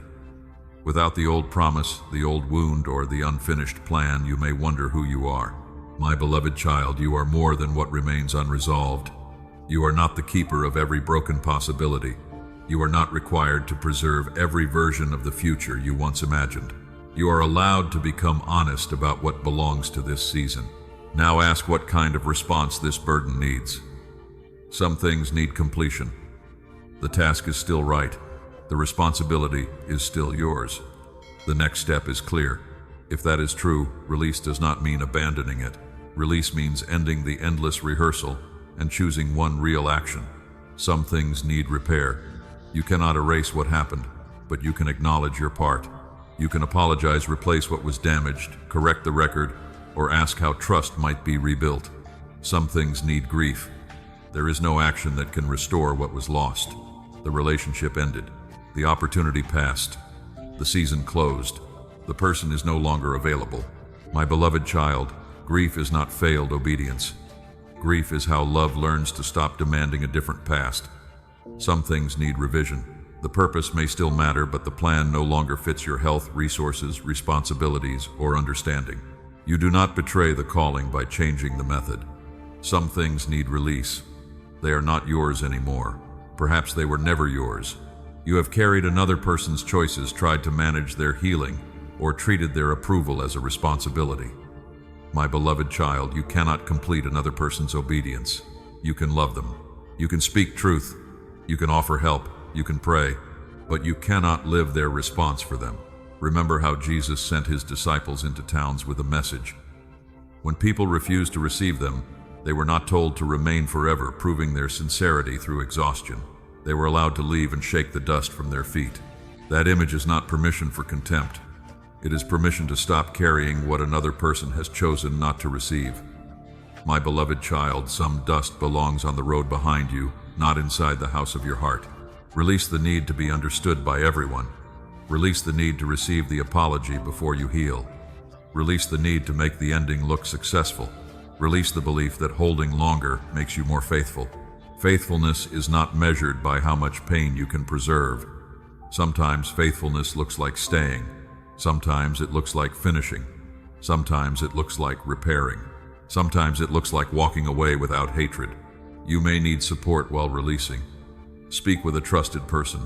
Work with a counselor when trauma, grief, or repeated attachment keeps pulling you back. Ask for legal, medical, or financial guidance when the burden involves responsibility. My beloved child, surrender is not always a private moment. It can include practical help. It can include changing access. It can include deleting reminders that keep reopening a wound.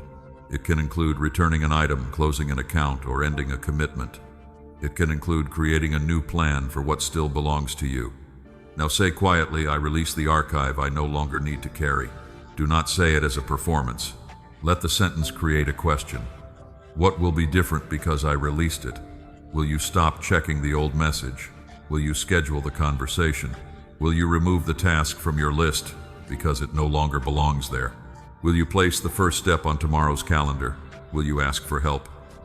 My beloved child, release needs a visible form, or the hands may close again by morning. Choose one gesture that matches the truth. Close the folder. Move the note into an archive labeled completed or released. Write the date of the appointment. Return the object. Send the apology. Remove the reminder. Tell someone trustworthy what you decided. The gesture does not create healing by itself. It gives your decision a place to stand. You do not need to empty every room tonight. Turn off one light, close one door, put down one burden. Let the attention it consumed return to the life in front of you. My beloved child, release creates space, but space must be treated with wisdom. An empty hand can reach for the same burden again, or it can receive a responsibility. Do not rush to fill the silence with another message. Stay with the space. Notice what becomes possible when you are no longer gripping what has already taught you everything it can. Comment, I release what no longer belongs in my hands as your declaration today. And remain close, my beloved child, because release opens a brief moment when truth can become movement. In the next part, I will show you how to act inside that moment. Choose the smallest visible response and keep a clear message from returning to storage. Release has opened space in your hands, my beloved child. Now I want to show you what to do before that space is filled again by hesitation. There is often a period after truth becomes clear when movement feels possible. I will call it the spending window. This is not a mystical clock. It is not a threat. It describes the moment when understanding is fresh enough to guide a clear response. My beloved child, truth often arrives with energy around it. You see the pattern. You recognize the decision. You know what needs attention. For a while, the next step seems easier to name, then life returns. The phone rings. The dishes wait. Another responsibility becomes urgent. The feeling fades. The message moves back into storage. This is why acting early can matter. You are not trying to preserve emotion. You are giving truth a place in the physical world before it becomes an idea you intend to revisit. Ask one question. What is the smallest visible thing I can do today because this is true? My beloved child, each word matters. Smallest matters because large responses create delay. If the truth is about writing a book, do not promise to finish it tonight. Open the document and write the first paragraph.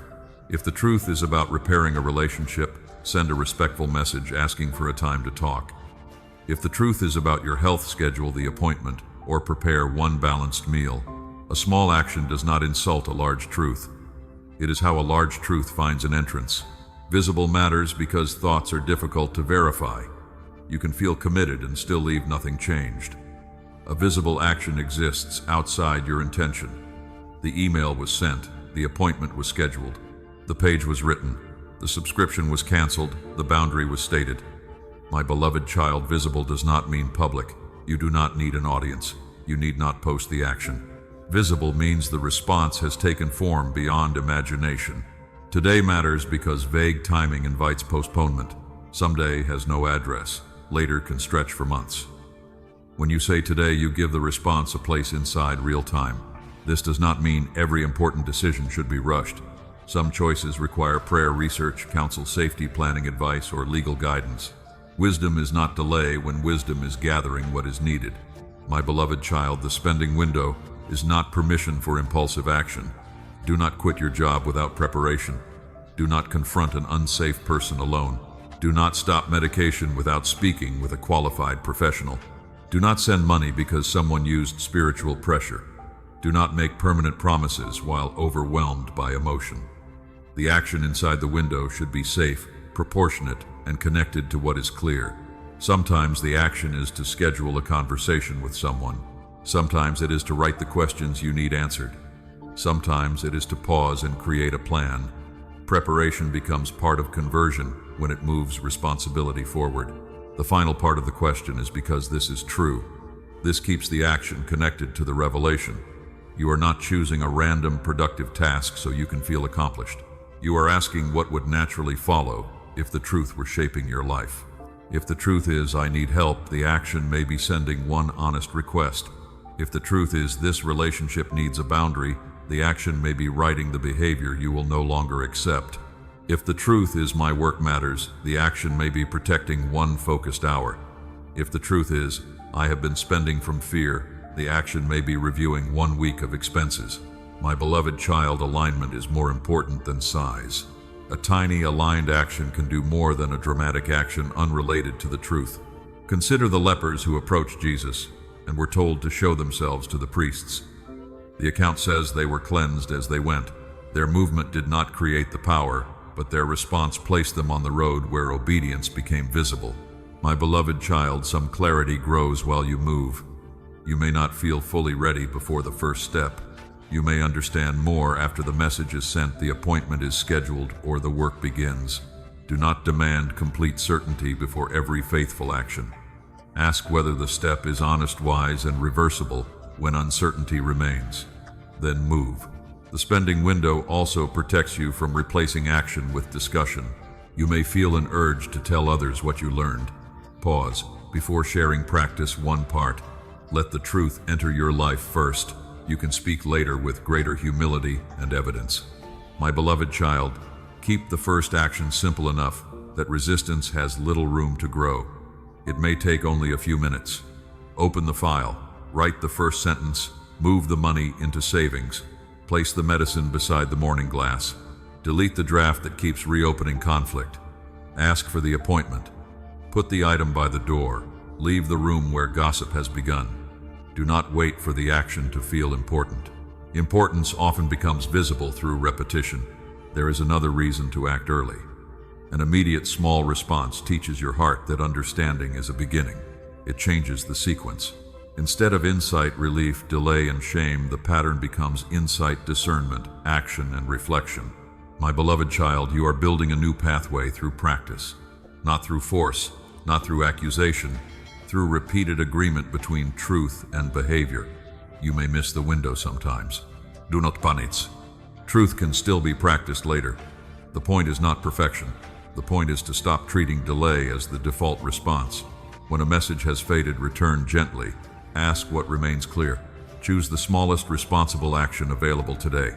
You are not disqualified because you did not act immediately. You are learning to shorten the distance. My beloved child, choose one truth from this journey. Do not choose 20. Choose one. Write the truth in a simple sentence. Then write the smallest visible action connected to it. Give that action a time before this day ends, or schedule the earliest responsible time if another person or professional is involved. Remove one source of friction. Prepare the document. Find the number. Set out the materials. Tell one trustworthy person if accountability would help. Then complete the action without waiting for another emotional wave. Afterward, pause. Notice what changed. The action may not solve the whole problem, but the truth now has a footprint in your life. That footprint matters. It becomes evidence that you can receive and respond. It closes part of the distance between the person you describe and the person you practice becoming. Comment, I will act on one clear truth today as your declaration. And remain close, my beloved child, because one action is powerful, but repeated actions create a new record. In the next part, I will show you how small, completed responses rebuild self-trust, change identity, and turn ordinary days into evidence that truth is moving through your life. One action has placed a footprint in your life, my beloved child. Now, I want you to understand what happens when one faithful response becomes another and another, until your days begin telling a different story about who you are. A single action can interrupt an old pattern. Repeated action can build a new record. For years, your inner record may have said, I delay, I begin and stop. I understand, but do not move. I cannot trust myself. Those sentences did not appear in one day. They were built through repetition. Each postponed task added another line. Each promise made and forgotten seemed to confirm the same conclusion. My beloved child, what repetition built repetition can also revise. You do not erase the old record by arguing with it. You replace it with evidence. You say you will send one message and you send it. You choose 1 hour for focused work and you protect it. You decide to rest at a certain time and you stop. You speak one boundary, then maintain it when discomfort arrives. The actions may seem small, but they are writing something new. My beloved child, self-trust is not rebuilt by dramatic declarations alone. It grows when your words become increasingly dependable in ordinary places. You begin to believe yourself because your behavior gives your heart a reason to believe. Think of a path across an open field. The first person walking through tall grass leaves only a faint line. If no one walks there again, the grass rises and the path disappears. But when the same direction is chosen repeatedly, the ground becomes clearer. My beloved child, your actions create paths. The old route toward delay may still feel easier because you have traveled it many times. The new route toward action may feel awkward at first. That does not mean it is wrong. It means the path is new. Do not wait until new behavior feels natural before practicing it. Repetition is often what makes it natural. The Israelites placed stones beside the Jordan after crossing so future generations could ask what those stones meant. The stones did not create the crossing. They became evidence that a real crossing had taken place. My beloved child, your completed actions can become memorial stones. The scheduled appointment says, I no longer ignore my health. The finished application says, I can move before certainty arrives. The honest conversation says, I no longer preserve peace by hiding truth. The maintained boundary says, discomfort does not have to control my decisions. The completed page says, my calling can leave imagination. and enter form. These actions do more than complete tasks. They teach you who you are becoming. Be careful, however, not to turn the new record into a demand for perfection. You may miss a day. You may avoid a conversation. You may return briefly to an old habit. My beloved child, one mistake does not destroy the entire record. You missed one action. You did not lose every action that came before it. Return as soon as you can. Repair what needs repair. Choose the next faithful response. A strong record is not a record without interruption. It is a record of returning. My beloved child repeated, return weakens shame because failure no longer becomes a final verdict. It becomes information. You ask what made the step difficult. Was the action too large? Was the time unrealistic? Did fear increase? Did you need support? Were you exhausted? Did the environment make distraction easy? Then you adjust. This is how wisdom enters discipline. You stop demanding that willpower carry everything. You build conditions that make faithfulness easier to practice. Put the action where you can see it. Reduce the first step. Prepare materials in advance. Remove one distraction. Ask someone trustworthy to check in. Schedule rest so exhaustion does not become the excuse for every unfinished task. My beloved child, structure is not a lack of faith. Structure gives intention somewhere to live. A farmer may pray for harvest, but still prepares the soil plants at the proper time and protects what has begun growing. Faith and preparation do not compete. They work together. Your new record also needs honest measurement. Do not measure only feelings. My beloved child, emotion can support action, but it is not the only evidence. Ask simple questions. Did I complete the action I named? Did I act within the time I chose? Did I respond honestly when I missed it? Did I learn something that will help tomorrow? This kind of reflection protects you from both pride and despair. You do not exaggerate one success. You do not erase progress because of one difficult day. You learn to see the record accurately. There may be actions that need repetition before their fruit becomes visible. One healthy meal does not transform your body. One budget review does not repair every financial problem. One counseling session does not heal every wound. One boundary does not immediately change a relationship. My beloved child, do not dismiss the first step because the full result has not arrived. Structure often grows before fruit becomes obvious. Roots develop before branches appear. Trust may be rebuilding beneath the surface while your circumstances still look familiar. Continue with wisdom. Let repetition be steady, not punishing. You do not need to act on every truth at once. Choose a small number of responsibilities that matter now. Complete them faithfully. Allow space for rest, relationships, worship, and unexpected needs. A life of conversion is not frantic. It is aligned. My beloved child, you are not trying to become a machine that never stops. You are becoming a person whose understanding increasingly reaches action. This will affect the way you receive future truth. You will no longer ask only, "Did this move me?" You will ask, "What response belongs to me?" You will no longer collect declarations without direction. You will connect truth to time, place, support, and visible action. There will be messages sent, promises kept, work completed, help requested, and burdens released. My beloved child, this is how the person in your notes begins appearing in your days. Not all at once, not through pressure, through faithful evidence repeated long enough to become a way of living. Choose one action from yesterday or today that you completed. Do not minimize it. Name what it proves. Perhaps it proves you can begin before feeling ready. Perhaps it proves you can ask for help. Perhaps it proves you can return after delay. Then choose the next action that belongs beside it. Place them together like two stones marking a road. My beloved child, a new record has already begun when one truth becomes one completed response. Protect it through repetition. Strengthen it through honesty. Continue it through grace. Comment, "I am building a new record through faithful action" as your declaration today. And remain close, my beloved child, because a new record becomes sustainable when it is supported by practical structure. In the next part, I will show you how to replace fog with clear steps, reduce friction, use your calendar wisely, and build an environment where truth can keep moving. You have begun building a new record through faithful action, my beloved child. Now I want to help you protect that record with practical structure, because good intentions become easier to live when they are given a clear place, time, and method. Fog makes movement difficult. A task may matter deeply, yet still remain vague. You say, I need to get healthier, I need to repair my finances, I need to begin the work, I need to become more disciplined, but the mind cannot act on a cloud. My beloved child, clarity begins when a large intention is translated into a visible next step. Do not ask only, what do I want to change? Ask, what action can I actually complete? Do not say, I will fix my finances. Say, I will review last week's spending tomorrow after dinner. Do not say, I will become healthier. Say, I will schedule the appointment and prepare breakfast before bed. Do not say, I will work on my calling.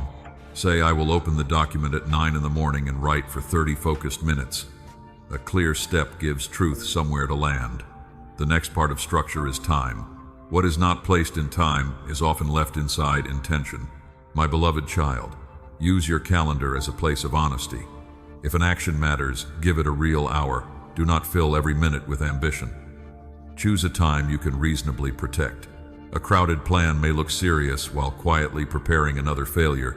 Build a schedule your present strength can carry. Remember how Nehemiah rebuilt the wall. He did not only carry a burden, he inspected the damage, organized the work, assigned responsibilities, and responded when opposition changed the conditions. Prayer did not replace planning. Planning became one expression of faithful response. My beloved child, structure is not unbelief, it is stewardship. Small structures repeated with humility can carry a calling farther than intense promises that disappear when ordinary pressure returns. You can pray for guidance and still write a list. You can trust me and still prepare materials. You can believe in the calling and still create a deadline. You can depend on grace and still ask someone to hold you accountable. Reduce friction wherever you can. Friction is anything that makes the next action harder than it needs to be. If you want to write in the morning, open the document the night before. If you need to make a call, place the number beside your schedule. If you want to walk after work, prepare your shoes before leaving home. If you need to avoid an unhealthy habit, remove the easiest access to it. My beloved child, do not make temptation convenient and obedience complicated. Arrange your environment to support the person you are becoming. This does not mean controlling every condition. Life will interrupt you. People will need you. Energy will change. But wise preparation removes unnecessary decisions when your attention is limited. You also need boundaries around distraction. Not every message requires an immediate answer. Not every notification deserves your focus. Not every request belongs inside your day. My beloved child, attention is part of what has been entrusted to you. Protect it without becoming rigid. Choose a period for concentrated work. Silence what can wait. Tell people when you will be available again. Then return to them with honesty rather than disappearing. Accountability can strengthen the structure too. Tell one trustworthy person what you intend to complete. Choose someone who will ask with respect, not control you through shame. A healthy accountability partner does not become your parent, judge, or rescuer. They help you remember what you said mattered. My beloved child, you still own the response. Support cannot obey for you, but support can make hiding more difficult and returning more natural. Review matters as much as planning. At the end of the day or week, look honestly at what happened. Do not begin with accusation. Ask simple questions. What did I complete? What remained unfinished? What helped me move? What created friction? What needs to be smaller? What needs more time? What needs support? What no longer belongs on the list? My beloved child, a plan that cannot be adjusted will eventually become another burden. Wisdom changes the method without abandoning the purpose. Perhaps the morning hour did not work because your body needs more rest. Perhaps the task was too large. Perhaps a family responsibility changed the week. Perhaps fear increased when the work became visible. Adjust with honesty. Do not use flexibility to avoid everything. Do not use discipline to punish yourself. Structure should help truth move, not turn your life into a prison. Rest belongs inside the structure. You cannot build a faithful record by repeatedly exhausting the person who must carry it. Schedule sleep. Leave room for meals, movement, worship, relationships, and quiet. My beloved child, rest is not a reward reserved for the day when everything is finished.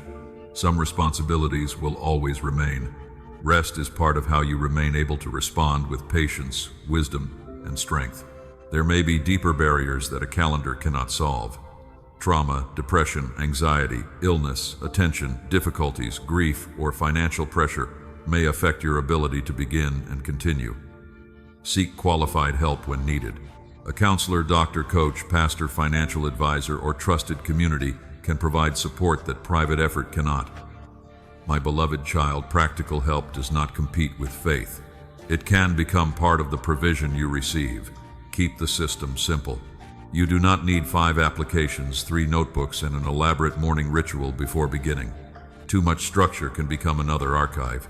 Choose one place for tasks, one calendar, one regular review, one person for accountability if needed, one clear action at a time.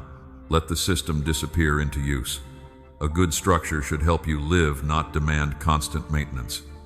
My beloved child, there will still be days when you do not follow the plan. Do not turn one missed action into a return to the old identity. Begin again at the next available moment. If you miss the morning, choose the afternoon. If the day is lost, prepare for tomorrow. If the whole week becomes difficult, review without shame and restart with something smaller. Return is part of the structure. You are not building proof that you never fail. You are building a road back when you do. Now choose one truth you want to keep moving. Write the next action.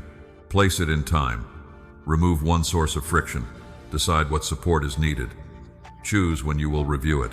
Then stop planning and begin. My beloved child, structure is the bridge between intention and repeated evidence. It shortens the distance between hearing and movement.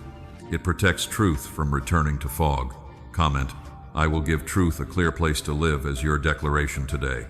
And remain close, my beloved child, because the final part is not another lesson to store. It is a release, a declaration, and a commissioning. You will gather what this journey has shown you, put down the archive, and go spend the truth through one faithful life. Practical structure has given truth a place to live. My beloved child, now we have reached the end of this journey, and I do not want you to leave carrying another beautiful message that remains only a message. I want you to release the archive. Release the folder filled with words you meant to live someday.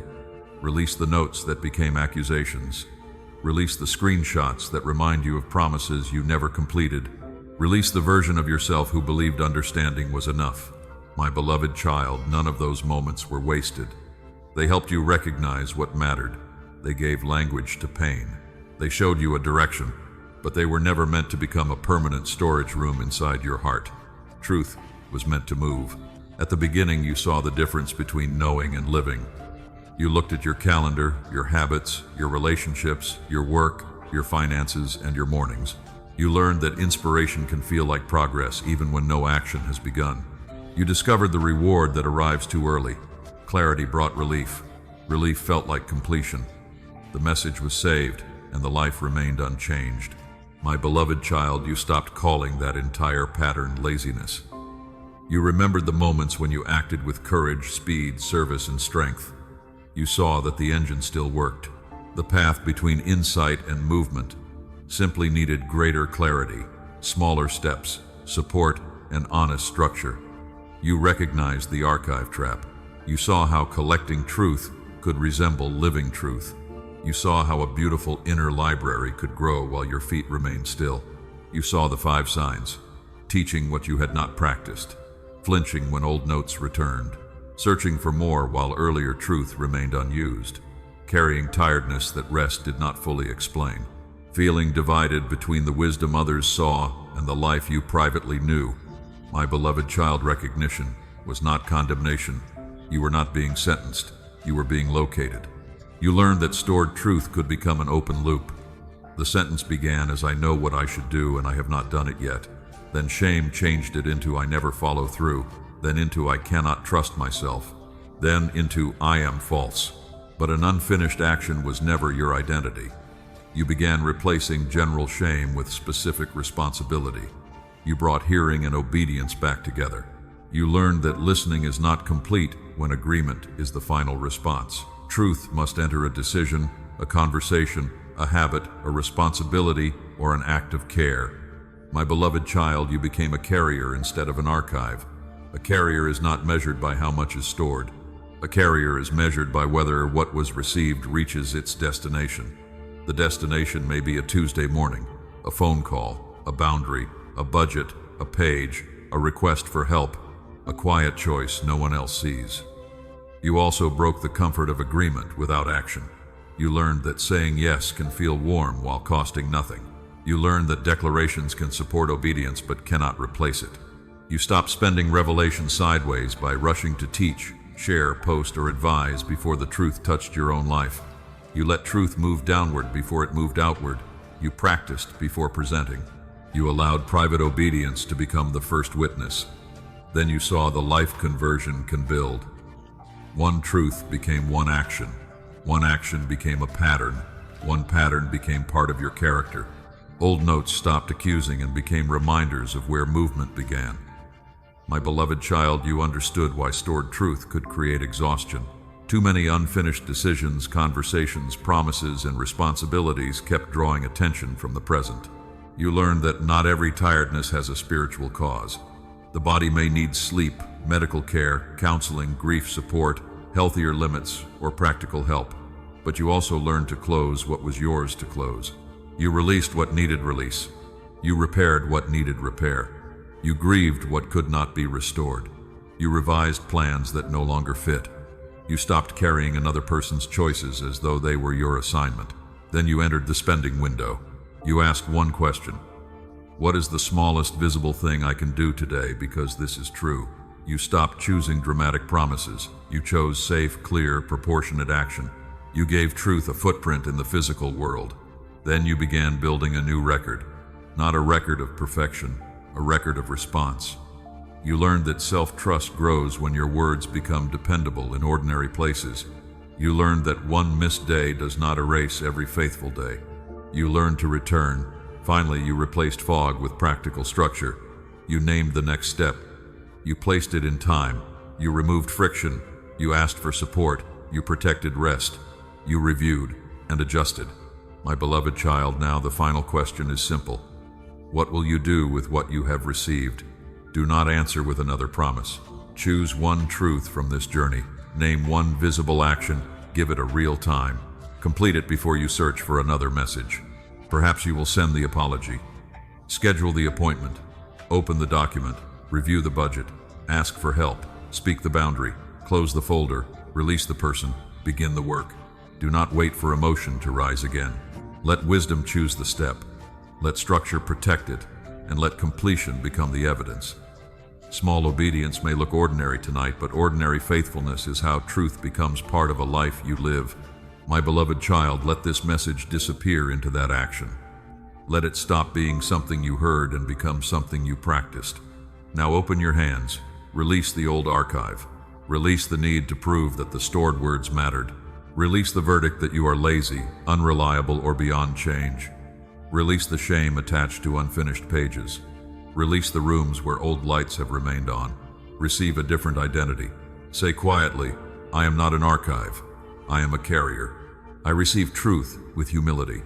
I test it with wisdom. I move it through faithful action. I do not need another dramatic beginning. I need the next honest step. My beloved child, let us pray. Father, thank you for every person who has carried truth without knowing how to live it. Remove false shame. Give them clarity, courage, rest-wise, support, and practical structure. Help them recognize what belongs to them and what must be released. Teach them to act without becoming reckless, to wait without hiding, to seek help without shame, and to return without condemning themselves. Let truth enter their calendars, relationships, work health, finances, boundaries, and service. Give them clean hands, a teachable heart, and a shorter distance between hearing and responding. Comment, I am a carrier of lived truth, as your final declaration. Like this message so it can reach someone carrying an archive they do not understand. Share it with one person who needs freedom from shame.